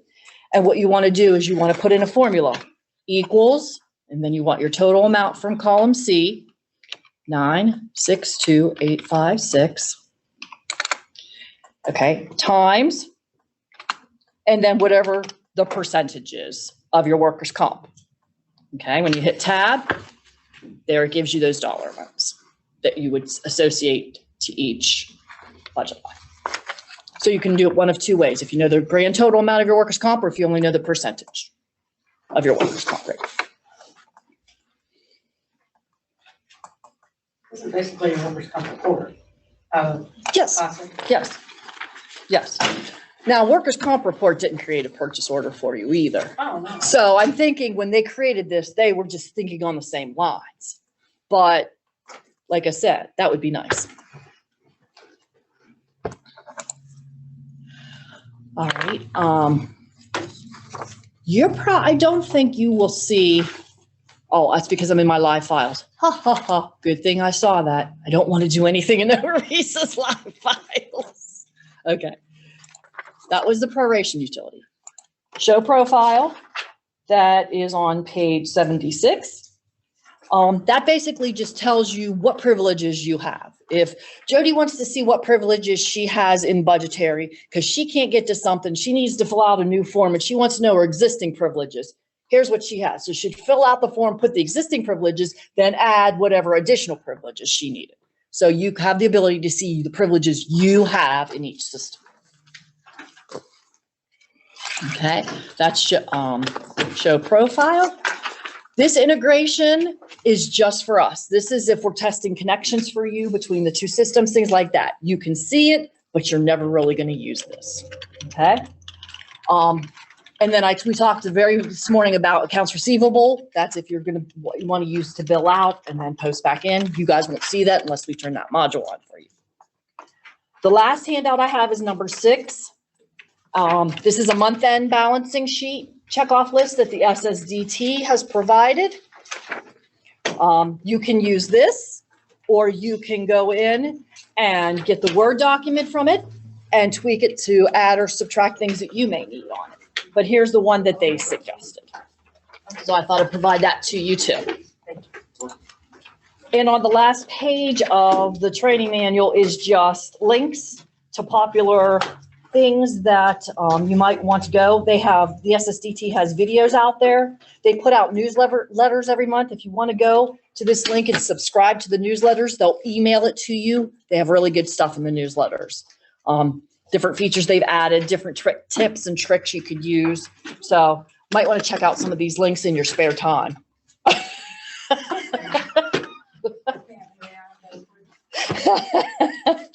Okay. That concludes the budgetary side.